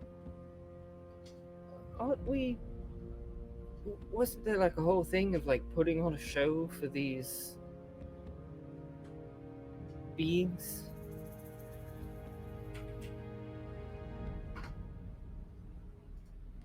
Well, all the juicy kind of entertainment, all the juicy sort of dynamics, all tend to come out around the fireplace, doesn't it? Or a few 100 feet away by a river. But I see your point. Rain, Dythun, you actually I still believe- see in the water, once you're all out, you actually see all these small fish head poke out of the water looking at you. Is there something else, fishies? They just look at you. I will break off some of like a corner of my rations and like fish feed. And once you throw that in there, you see the entire school just diving in for that and vanishing. Tip your friends. Was Rebus Tip your fishies. was Rebus saying something? Oh, yes, Dythun, I believe you're the one who has withstand the most damage. Are you okay to keep going, or would you like to rest? I mean, I don't know about the rest of you. I'm pretty sure I'm the only one that like actually got hit by the swinging axes. But That is correct. I mean, I could keep going. This sounds don't very think- How about you? questionable. I just meant I don't want to. I don't want to rest just for my sake. If we can keep going, I'm fine. I know that Dyphon has like this splint mail on.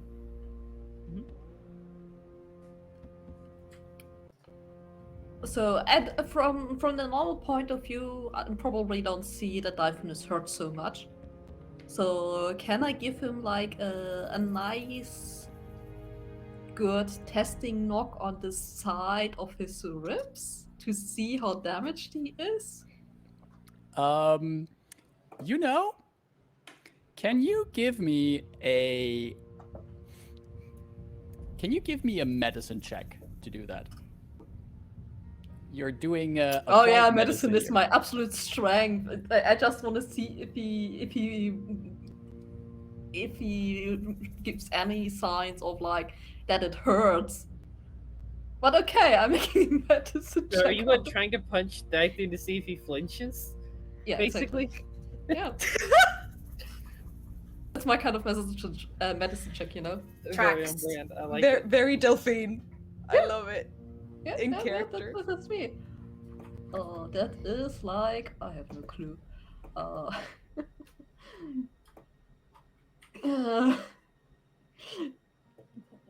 That's 13. 13. Yeah. You give this as gentle as possible, but still firm. No, I don't want punch. to want to do this gentle. You want? All right. Okay. Then it's not gentle. I want Then to it is- kick him into the ground. You give a punch. You hurt Dythun! It's how siblings check in on each other. That's exactly it. This is exactly what the older sibling does. Oh, getting flashbacks to my brother. No, you give a. Are you still You give- okay? Should You give should I hit you Dythun some a more? good punch in the ribs, and yeah, Dythun, it's right in the spot where Oh, yeah. the blades hit you, and you flinch. You feel the pain radiating through your upper body, and Delphine just hears this. "Wow." Okay, as soon as I see this, my fist probably still connects to your body, and you get like 10 lay of hands out of this knock. nice. Oh. Lay on Nice. hands. It's like Touch these lay lay on on hands hands. that just undoes. It's just like 10 points of damage and 10 points of healing, just in one. Ah, thank you. I will take the 10. That's my way to show affection. Healing damage. You'll be like, ow, ow, what? Thank We you. are a functional party. Totally. Ah, Delphine likes it rough.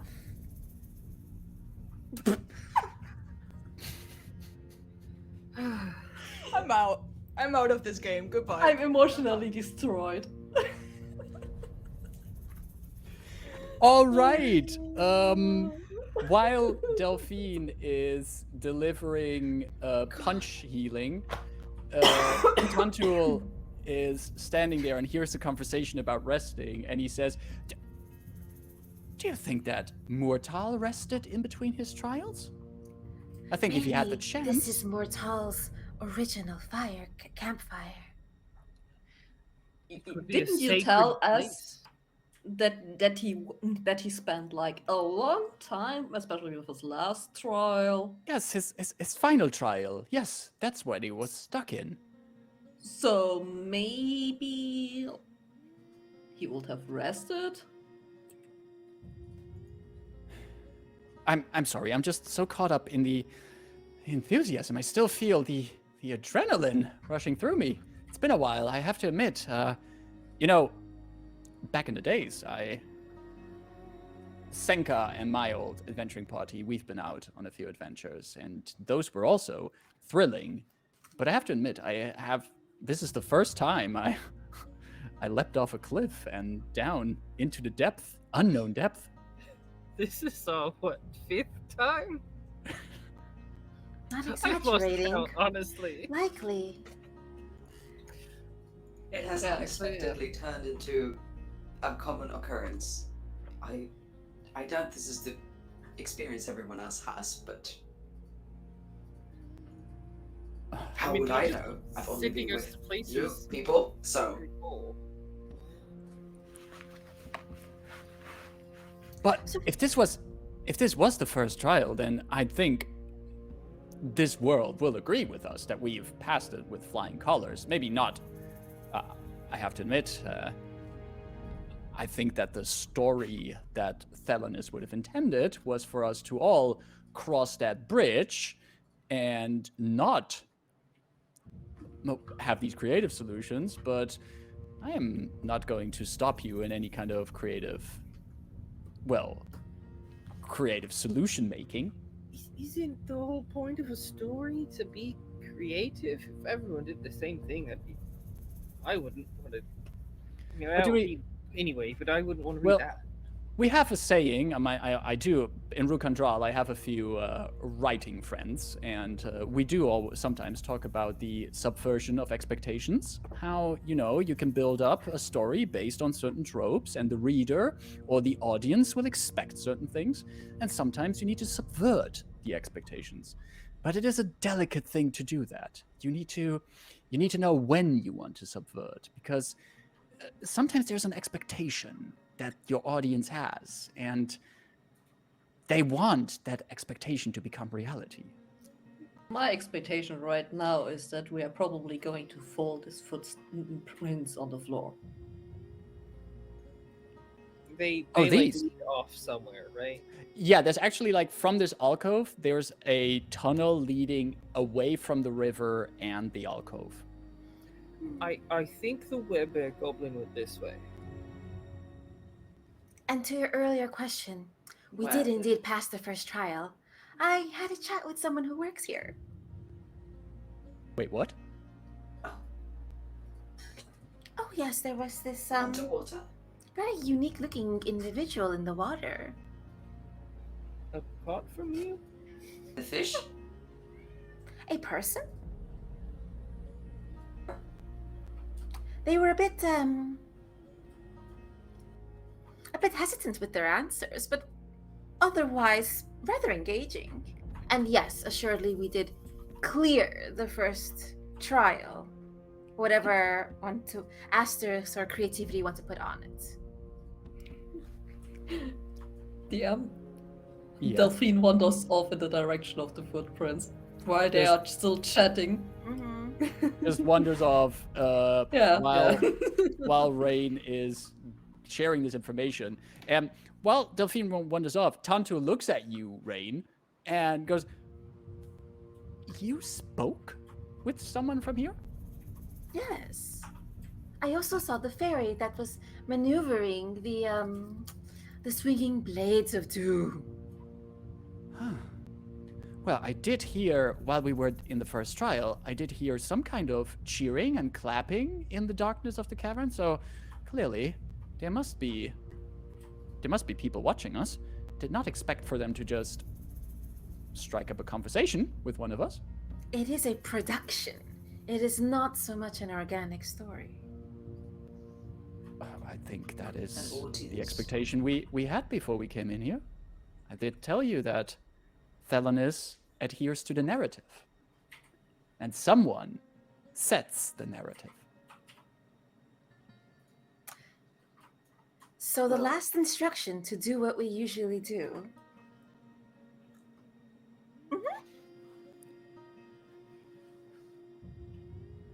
Rain, can you give me an insight check? Okay. Also, 14 total. Plus 2, 14.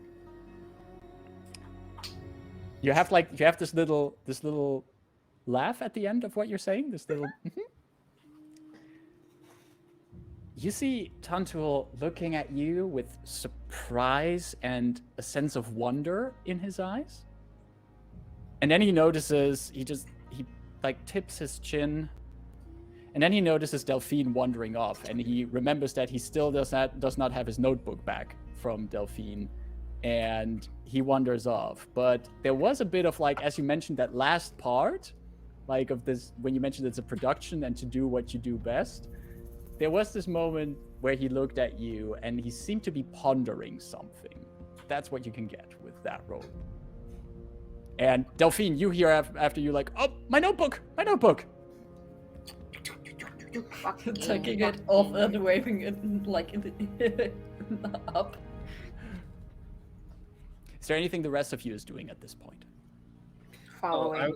I was just gonna say, as soon as Typhoon saw Delphine walking away, he would start following. I would actually like to stay back for a second and consider the terrain we're in after listening to what Miss Rain had to say about being in a production, which of course we knew this this plane that seeps into this cavern is a plane known for stories and storytelling, but how much of this space we're in right now is accidental, as in formed by nature, and then some people pass through here, and therefore we're seeing the rest of what that might have looked like? And how much is it prepared to look that way? Like, how can you distinguish a set. Stage scenery, exactly, a set? Are we in that from Jim Carrey movie? an actual? Did somebody walk with like little, like goblin footprint sticks? Because it strikes me as odd that we're put through these trials, which of course, when you want to achieve to get to an object of such power, usually, at least by most stories, the adventurer needs to prove themselves. But it feels somewhat less fair when there's actual people moving the strings, and not only preparing the traps or the challenges, but also guiding you through them for you to act in a certain way. I'm not sure. Well, I'm not sure I'm okay with it. Rebus, that is a very interesting train of thought.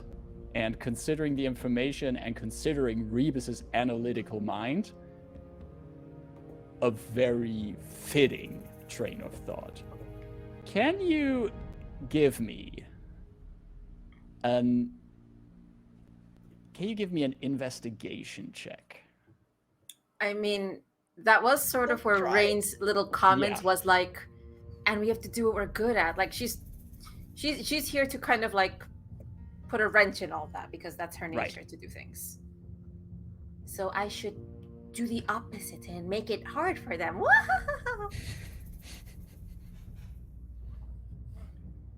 I rolled a natural 1 What for a total? for my investigation. 4. 4.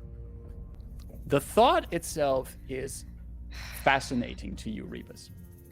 And considering the proof that you have at hand, there is enough support for your ideas of like, well, if this is like a set or something, somebody is pulling the strings, somebody is setting us up for situations. But looking around in your environment,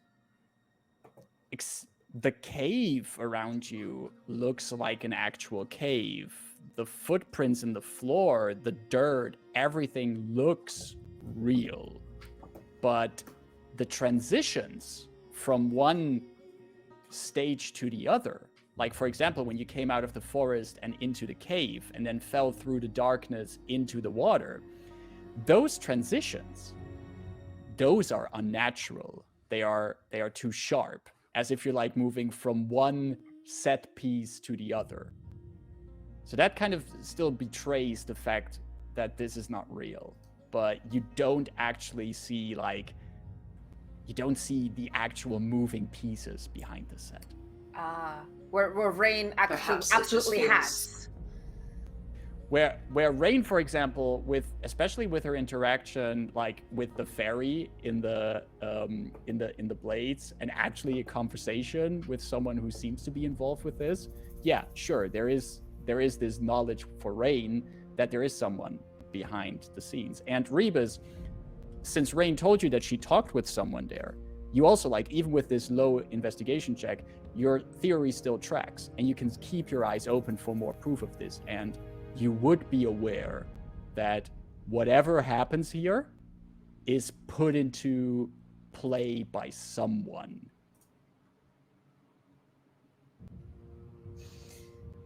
Everything just feels a bit too perfectly casual. Like, it's not true random. It's curated random. Which, Right. But I can't really find anything else here, so with that in mind, I shall join my companions. All right. The group marches through a narrow tunnel for what seems just a few minutes.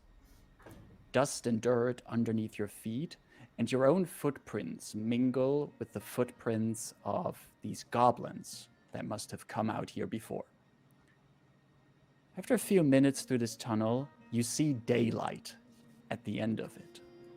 And stepping out of the cave, you now enter a landscape that seems to be cut in half.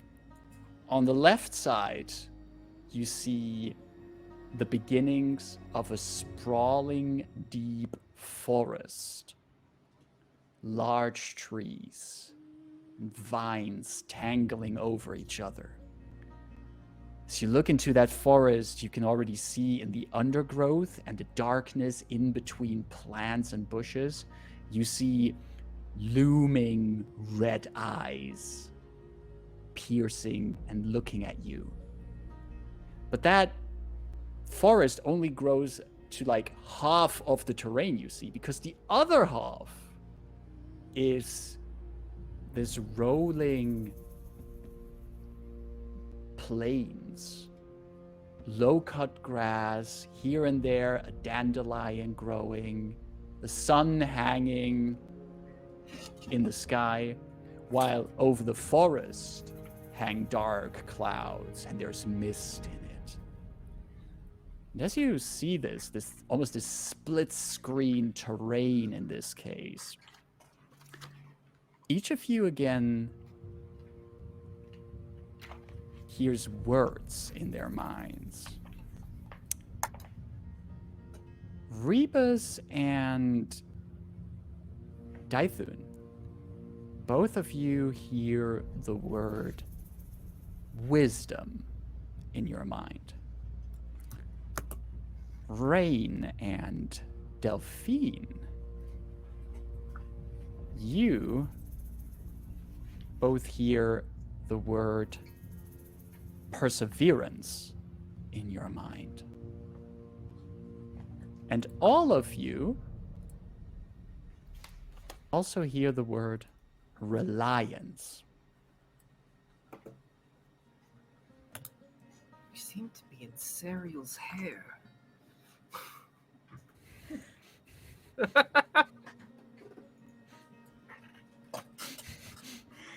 Oh god. Which looks great, It's by no the longer way. split in Just half. saying. It's just this little. Oh, sorry. Too meta. What do you do?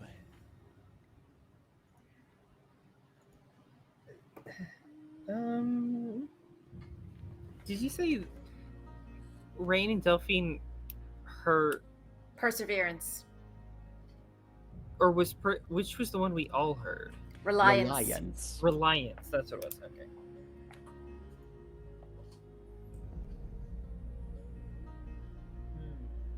I turn towards our guide and say, well, as a master storyteller, what would you suggest the cavern is telling us here? What would be expected of a brave group of heroes? And speaking of, did you hear anything this time? Tantuul stays there and says, alas, again, whatever storyteller does not feel like putting me into the loop of things here. Well- Tonto, why are you even here? Excuse you? I mean, like, you're...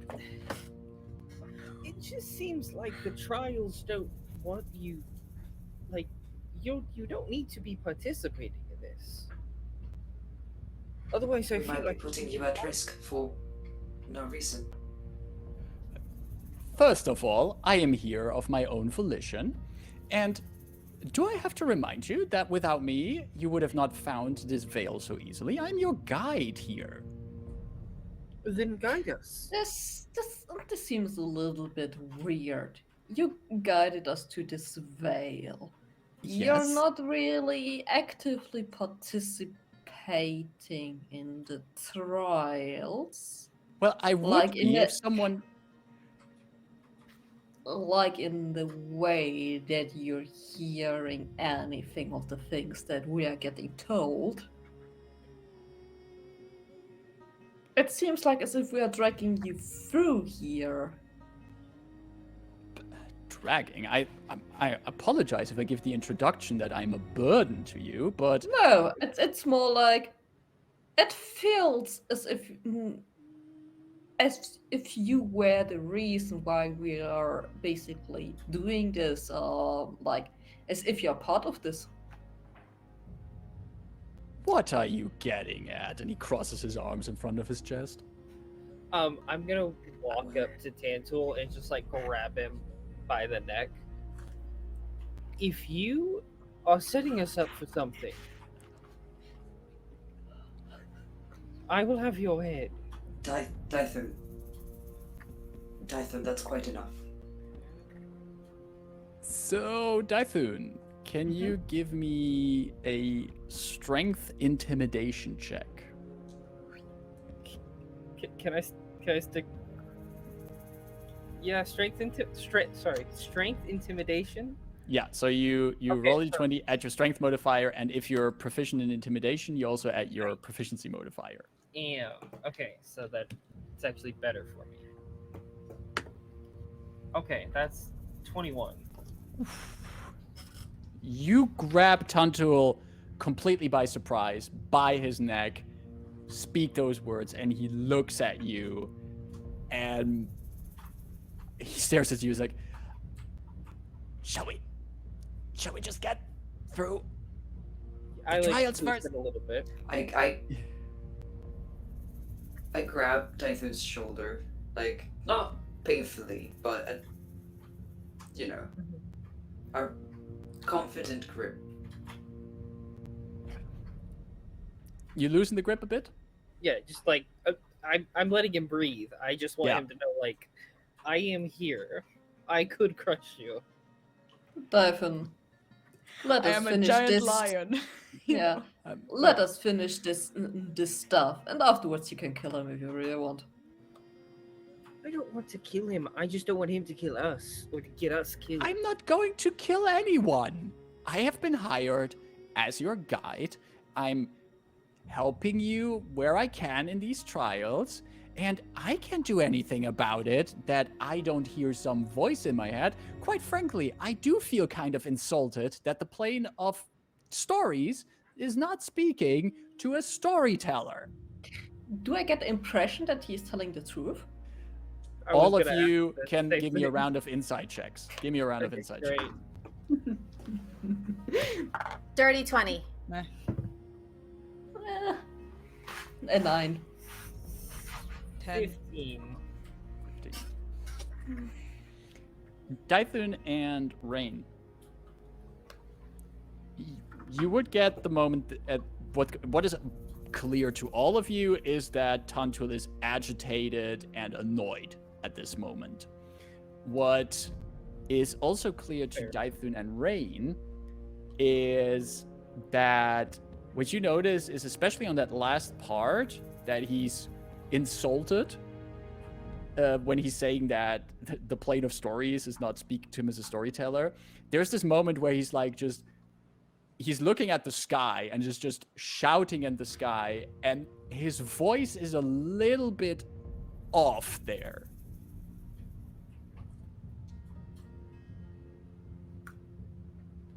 So what would you do if you heard voices in your head? What sort of things would you like them to say? He looks at you, and at this moment, he starts to get really annoyed with this scene, and he goes, I don't know. You just mentioned in the first trial you heard these keywords basically. Those sounded like the theme of the coming scene, or maybe hints at how to solve the scene. If I were included in all of this, I could also help you. I could fulfill my role as a guide. Answer my question. What I would like to hear, Hmm. what I would like to hear is, what part am I supposed to play in this narrative we're forming together? Well, your wish has now been vocalized. I thought you were supposed to be playing the guide, but apparently you're just waiting for us to do the challenge for you and following along. Fine. If you want my expert opinion as your guide, which I would, quite frankly, have given you at the first trial as well, if you wouldn't have already started to come up with solutions, which, might I add, were great solutions, and I would have written them down if someone looks over at Delphine, would have not taken away my notebook. And for this one, and he looks at this split landscape, the forest on one side, the plains on the other. What were the words you were hearing? The usual virtues. I look around everyone. Was it wisdom, perseverance, and reliance? And I turn my head and look at, you said there's a giant red eye? Yeah, in the forest area, you see red eyes, like some animals hiding in the undergrowth. If I wave my arm, do I see some contracting or following of my movement? No. If I open myself telepathically to the eye, as Rain is trying to see a creature, can I make a telepathic connection? This is with your Eberron mind link. Yeah, not a spell. Yeah.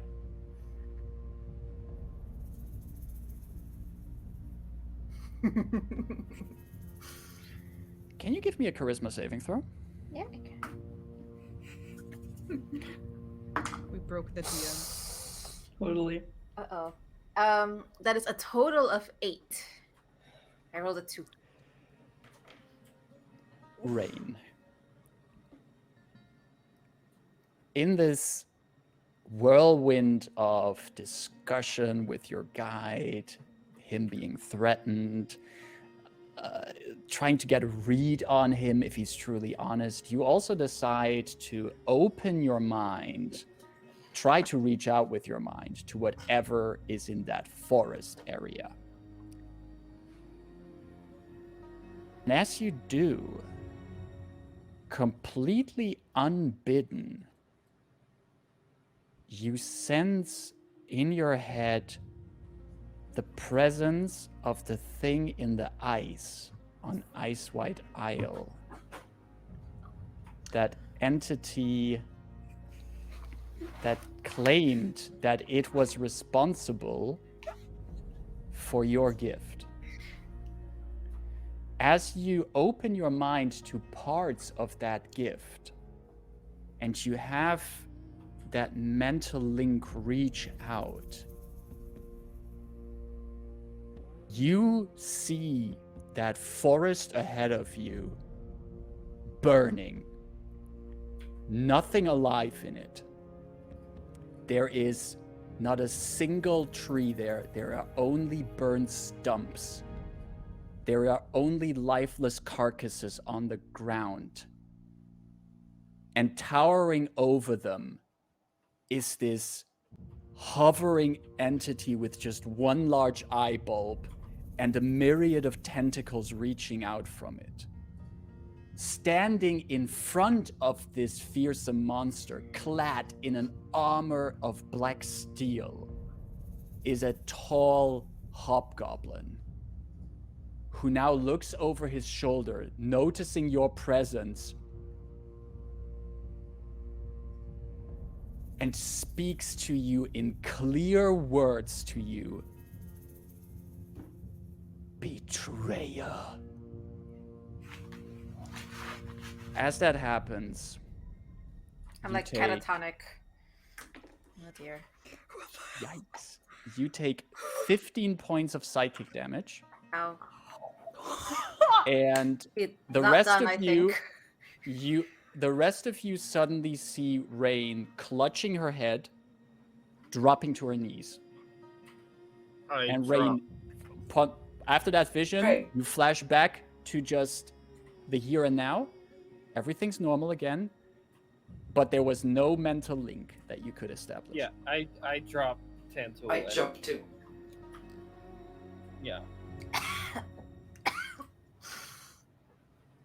I hold Rain so she doesn't fall over. Miss Rain, are you okay?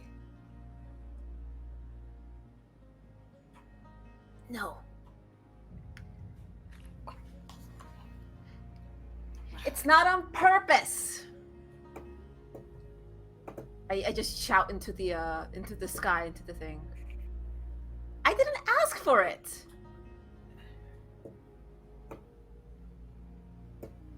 What happened? Are you alright? Did something get What did you do? involved? Myrtle is rather annoyed at me now.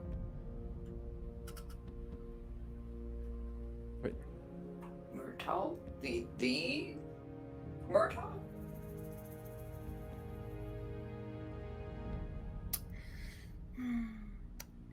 It's not that I necessarily carry the eldritch abomination we saw on our last adventure. Let me reiterate, I do not carry that with me. But I am touched by it.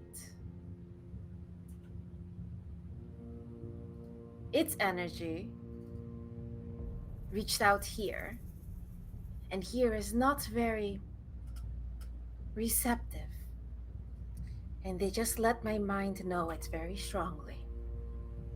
Tantuul, as you say that, Tantuul is immediately next to you, and his voice goes stern, and he says, "Explain what kind of energy?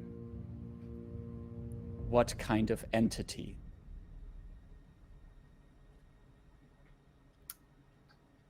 Remember when I mentioned my use of the mists as we approach this Fey plane? I opened myself to magics and energies of other planes. Some less jovial and dynamic as the Fey. Tantuul gets down to your level. He puts his hands on your shoulder and he goes, "Rain, what did you exactly see? What happened exactly? If you say that Myrtle is angry with you, what did you see?"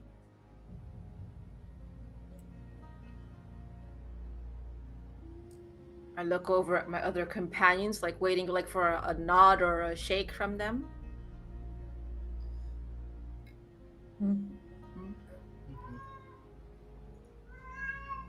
I looked to make a connection with those eyes.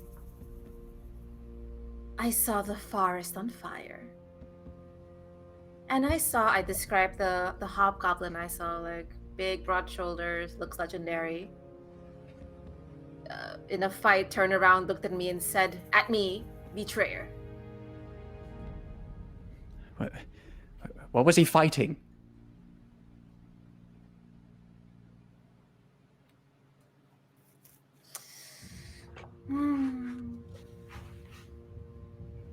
How to put this?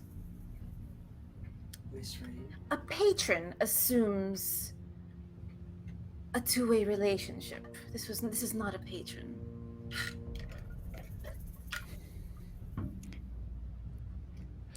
Tantuul gets up, walks a few paces away from the group, has his back to all of you, and then he turns around and he has a smile on his face.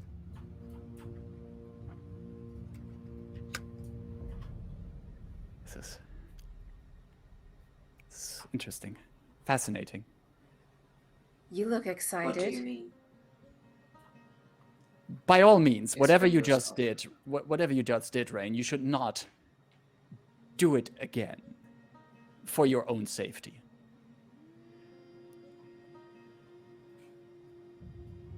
This... I'm curious to see what this means for the rest of the trials.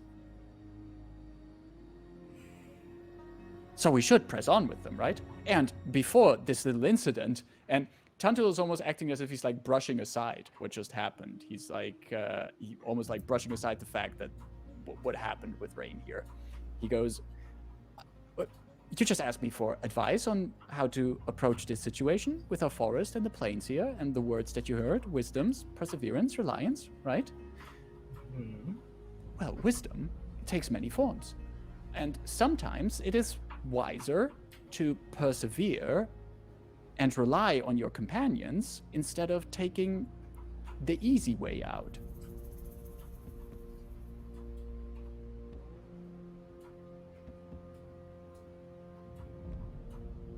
You could also argue that by wisdom, you should take the safer looking road and to trust that your companions will be next to you should something go amiss.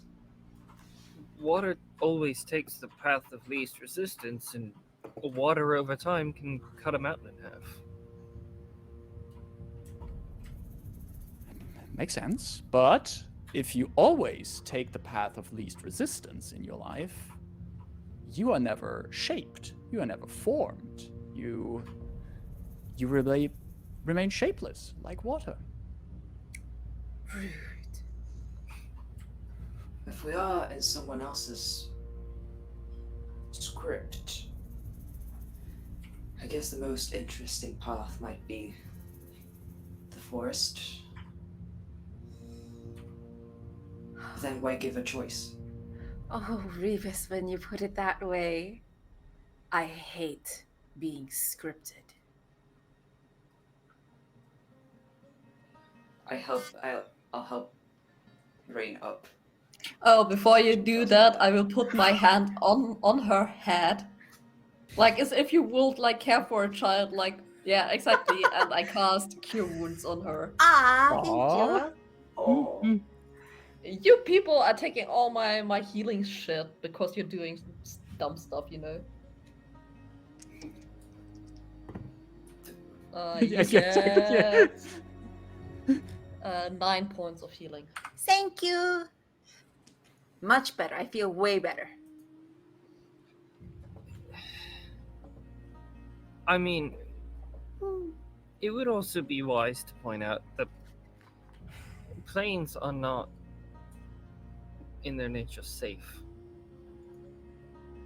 I mean, I've set up many an ambush in the tall grass plains. It's not always what it appears. Delphine, come here. We are playing out which part we are taking. What?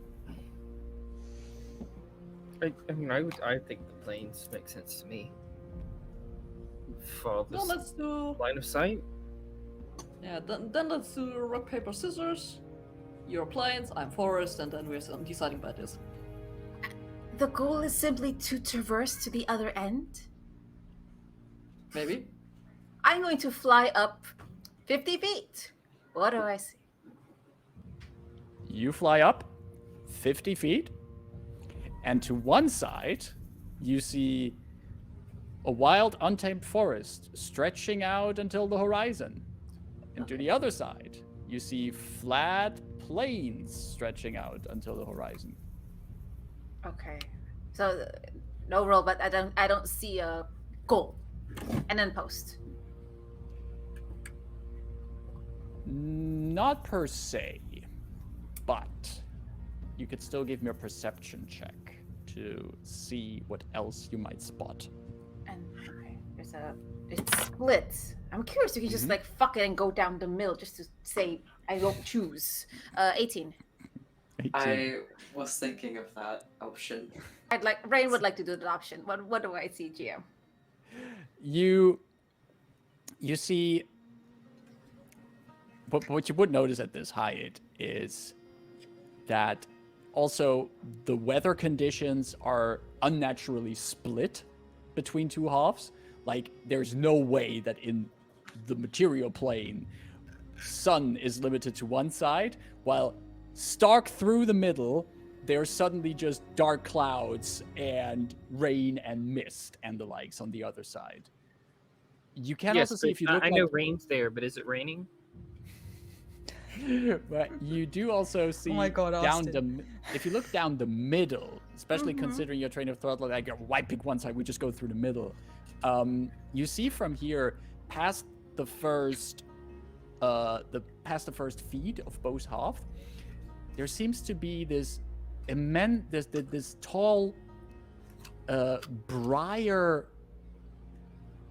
like wall of briars and vines growing between both halves, like this very unkept wild hedge with these thick briars and the likes growing out of it. As I float, descending, I'm gonna pull out my greatsword, and as Delphine and Dyson are just kind of like, which path should we go? Rin just like starts a couple of steps forward and inspecting this middle. With the giant like pair of shears. Are you just gonna start hacking away? I turn around. Who feels like doing some weeding? I take out my glaive.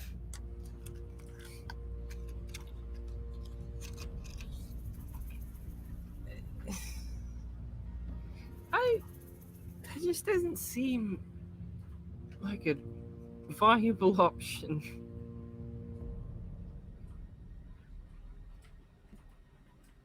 I'll just give it a try, and I'll swing once just to see what happens. All right. Rebus, can you give me an attack roll, please? Certainly. Austin, are you suggesting we light it Natural on fire? one. What? Are you suggesting we light this thing on fire? No. What I'm did you just get, thinking Rebus? of forests. You Natural one for me. stand in front of Let's go. this hedge of vines and briars, and you bring down your glaive, and indeed, your glaive cuts through one of the thick pieces of briar. But as you cut into it, you actually see this vine like pulsing as if you struck a vein in it, and your glaive is stuck in it now. And you can hear from deeper in the vine, you can hear the creaking of moving wood. Can I go help Rebus pull their glaive out? Yeah, please. Shit. Okay, wait. I just got a thought. How about we're splitting up? Like one of you with one of us. Like one person who got wisdom with one person who got perseverance. I don't think the reliance then gets fulfilled. We don't know what's going to happen there, and it's not helping that we're standing here contemplating what we're going to do. I have none of those traits. Rain, you definitely have perseverance. Which would make sense that I you agree. and Delphine would be paired together, Oh, okay. and me and Rebus would be paired together, and maybe the reliance is relying on your teammate. The question is, which side is for who? Hey, while you're having this discussion, can all of you give me a perception check, please? Sure. You know, because we're not moving when we should be moving, and we're just pondering Yeah, about how I to wanted like, to go cross. straight. 21. Delphine is frustrated right now, so because there's nothing going on, it's just saying what's like waiting and not doing anything. 21 from Daithun. 14. 14 from Rebus. 17. 17. And from Delphine? 18. 18. Ooh, wow, those are some amazing rolls. Because that means that while you're pondering, like, shall we go through the middle? Shall we split up? Shall we play rock, paper, scissors? You were, for a moment, so caught up in the conversation that you didn't pay attention to Tantuul. And however, you do see, at one point, you see Tantuul moving towards the forest side. And he seems to try to just casually walk towards the forest. Delphine, Rain, why don't you two go watch the guide? Me and Rebus go through the plains. Rain I looks feel like that's what this is asking from us. Rain looks absolutely disappointed that she's not getting alone time with Delphine. I'm not sure splitting up is the wisest option. Yeah, cool. I mean, we could just stand here, talking the whole day, being here starts for the rest walking of our towards the lives, plains. you know. Daithun walks towards the plains. Yeah. Which was the Tantuul direction? No, Tantuul is going towards the forest. Forest. Yeah. I'm just going behind Tantuul. I follow Delphine. Okay. This should not be this difficult a decision. The voices seem to just be trying to confuse us. I say walk after Daithun, still thinking this is a terrible idea. I should not There's a be small part of separating. me that was like, what if Rebus just goes into the forest and Daithun's just on his own? I was So- going to, but that would just be more dangerous. I will keep a Or- link yeah. up with. Let me just double check how long I can do this. 4 minutes. It's not going to be much, so I'll just I'll keep one up with Rebus. Where's the Telepathic sending connection. stone that Daifun had? I believe.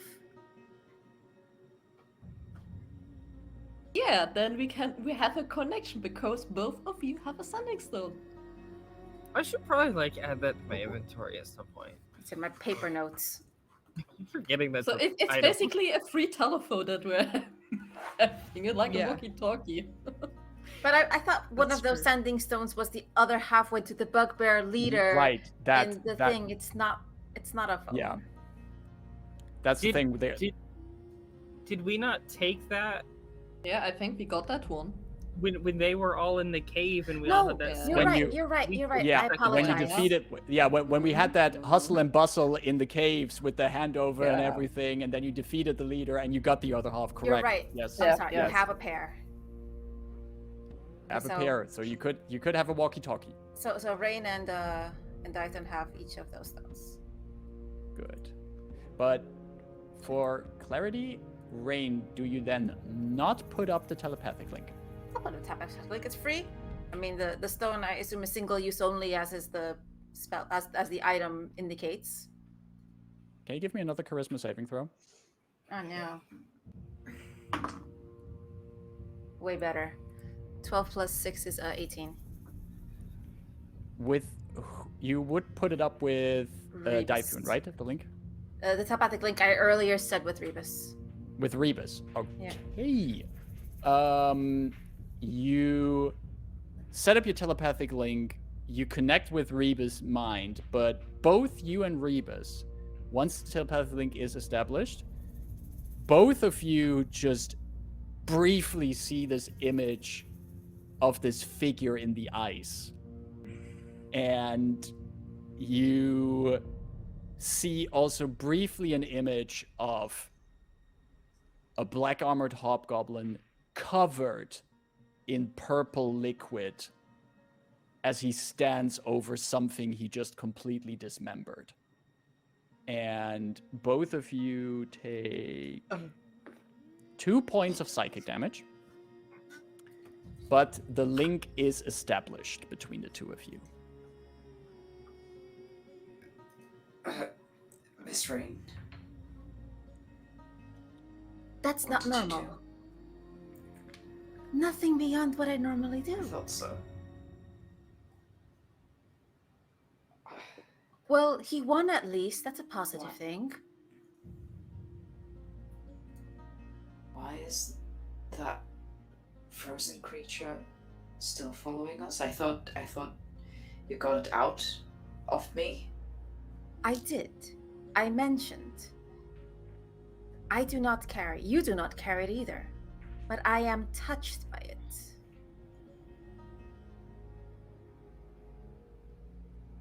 It does not Are they related? play well here. They really don't like it. I don't like it.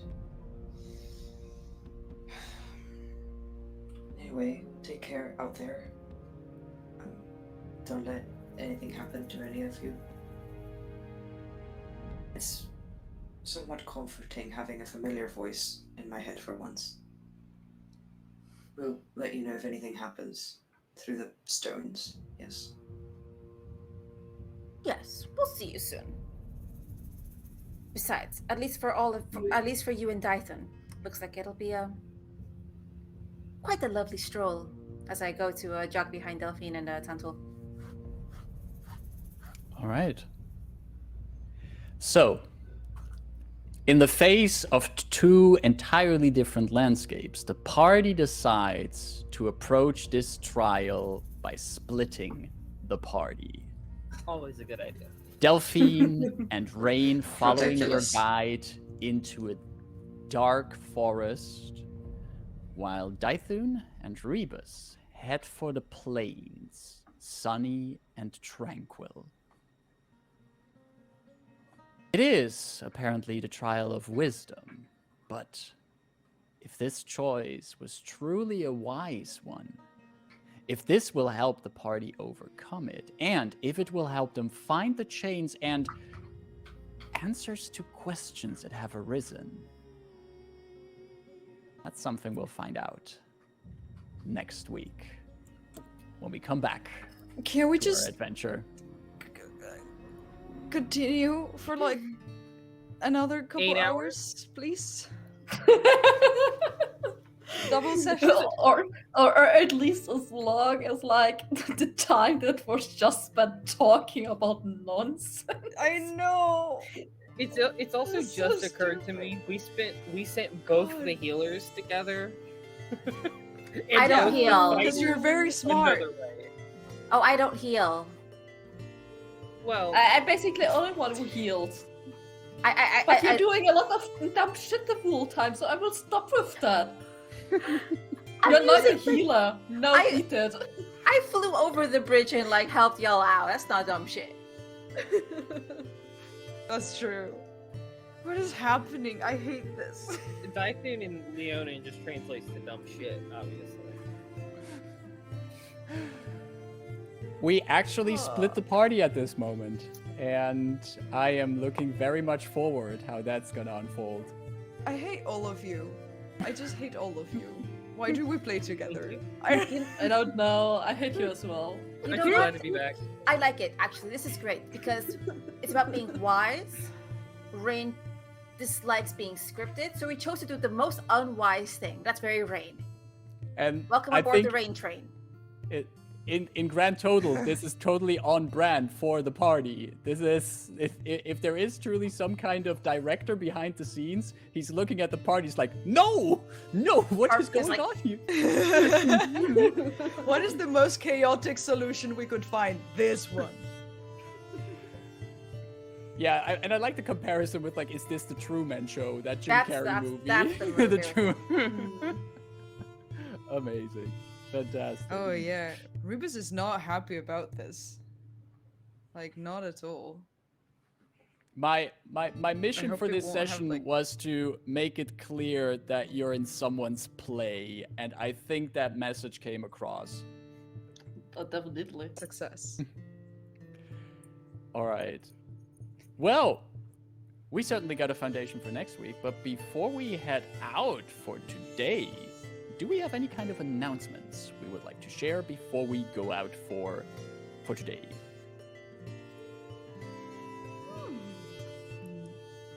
Kind of a bit of a slow period, at least for me saying. I mean, it is summer, so Yeah. Everyone is on vacation, is taking time off. I am hosting a giveaway on Twitter because I reached 3K followers. So Nice. join, I guess. you did. And you have all the Want some info free for prints the- and stickers? Go off. Exactly. You did post something about that on your Twitter, so I just linked your Twitter account there, and I actually am even better. I do you one better. I link directly to the post of your giveaway, and Let's yeah, go. if people are interested, have a go at it. There's some fantastic art up for grabs. Get some free art. Do it. Nice. Yeah, the most spam thing. But hey, you get free things, so. Exactly. That absolutely works every now and then. I entered a giveaway. At the time, I was like, oh, there's only like 200 retweets. What's the worst that can happen? I lose a retweet, which is nothing. And then, of course, it got into many more retweets. And I ended up winning a signed copy by Ajit George and the Strictures of the Radiant Citadel. Yeah. Which is nice. Never know what good. could happen. Nice. So lucky. Yeah. That was the one book I promised. I was like, I want one day an alternate cover because it's like the first all POC project. And I'm like, Yeah. oh, it's so refreshing to like see like this new perspective, and it's signed by like the lead creators. Like, oh, there'd be so much more. Fantastic. Awesome. All right then. Well, if there's nothing else, I would like to thank all of you for joining me once again on a Tuesday for a little bit of D&D fun.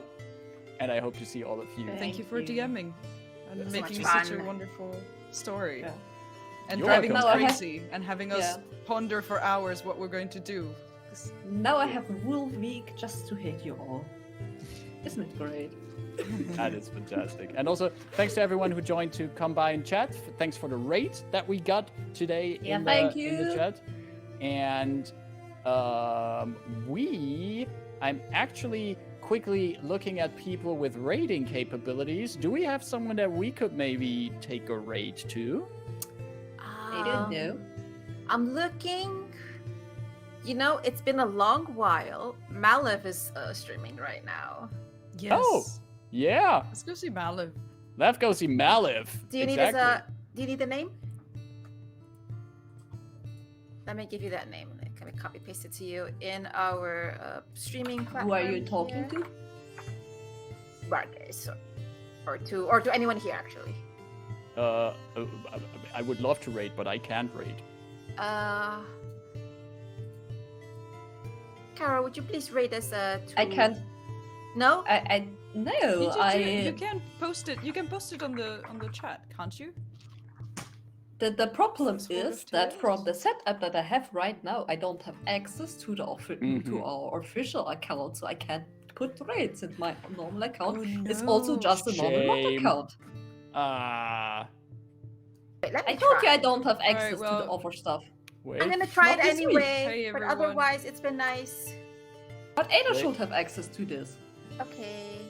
If you go Since into she has slash, the editor thingy. can you do a slash rate? We are professionals. We are absolute Totally. professionals. We have total grip on the possibilities of Twitch, and we have met. Rating! Yes, there we Thanks, go. everyone. So we're gonna go rate. Hey! Thanks everyone for the session, and we're gonna be back next week, same time, same place. Thank you. Stay safe, and see you soon. Bye bye. Bye.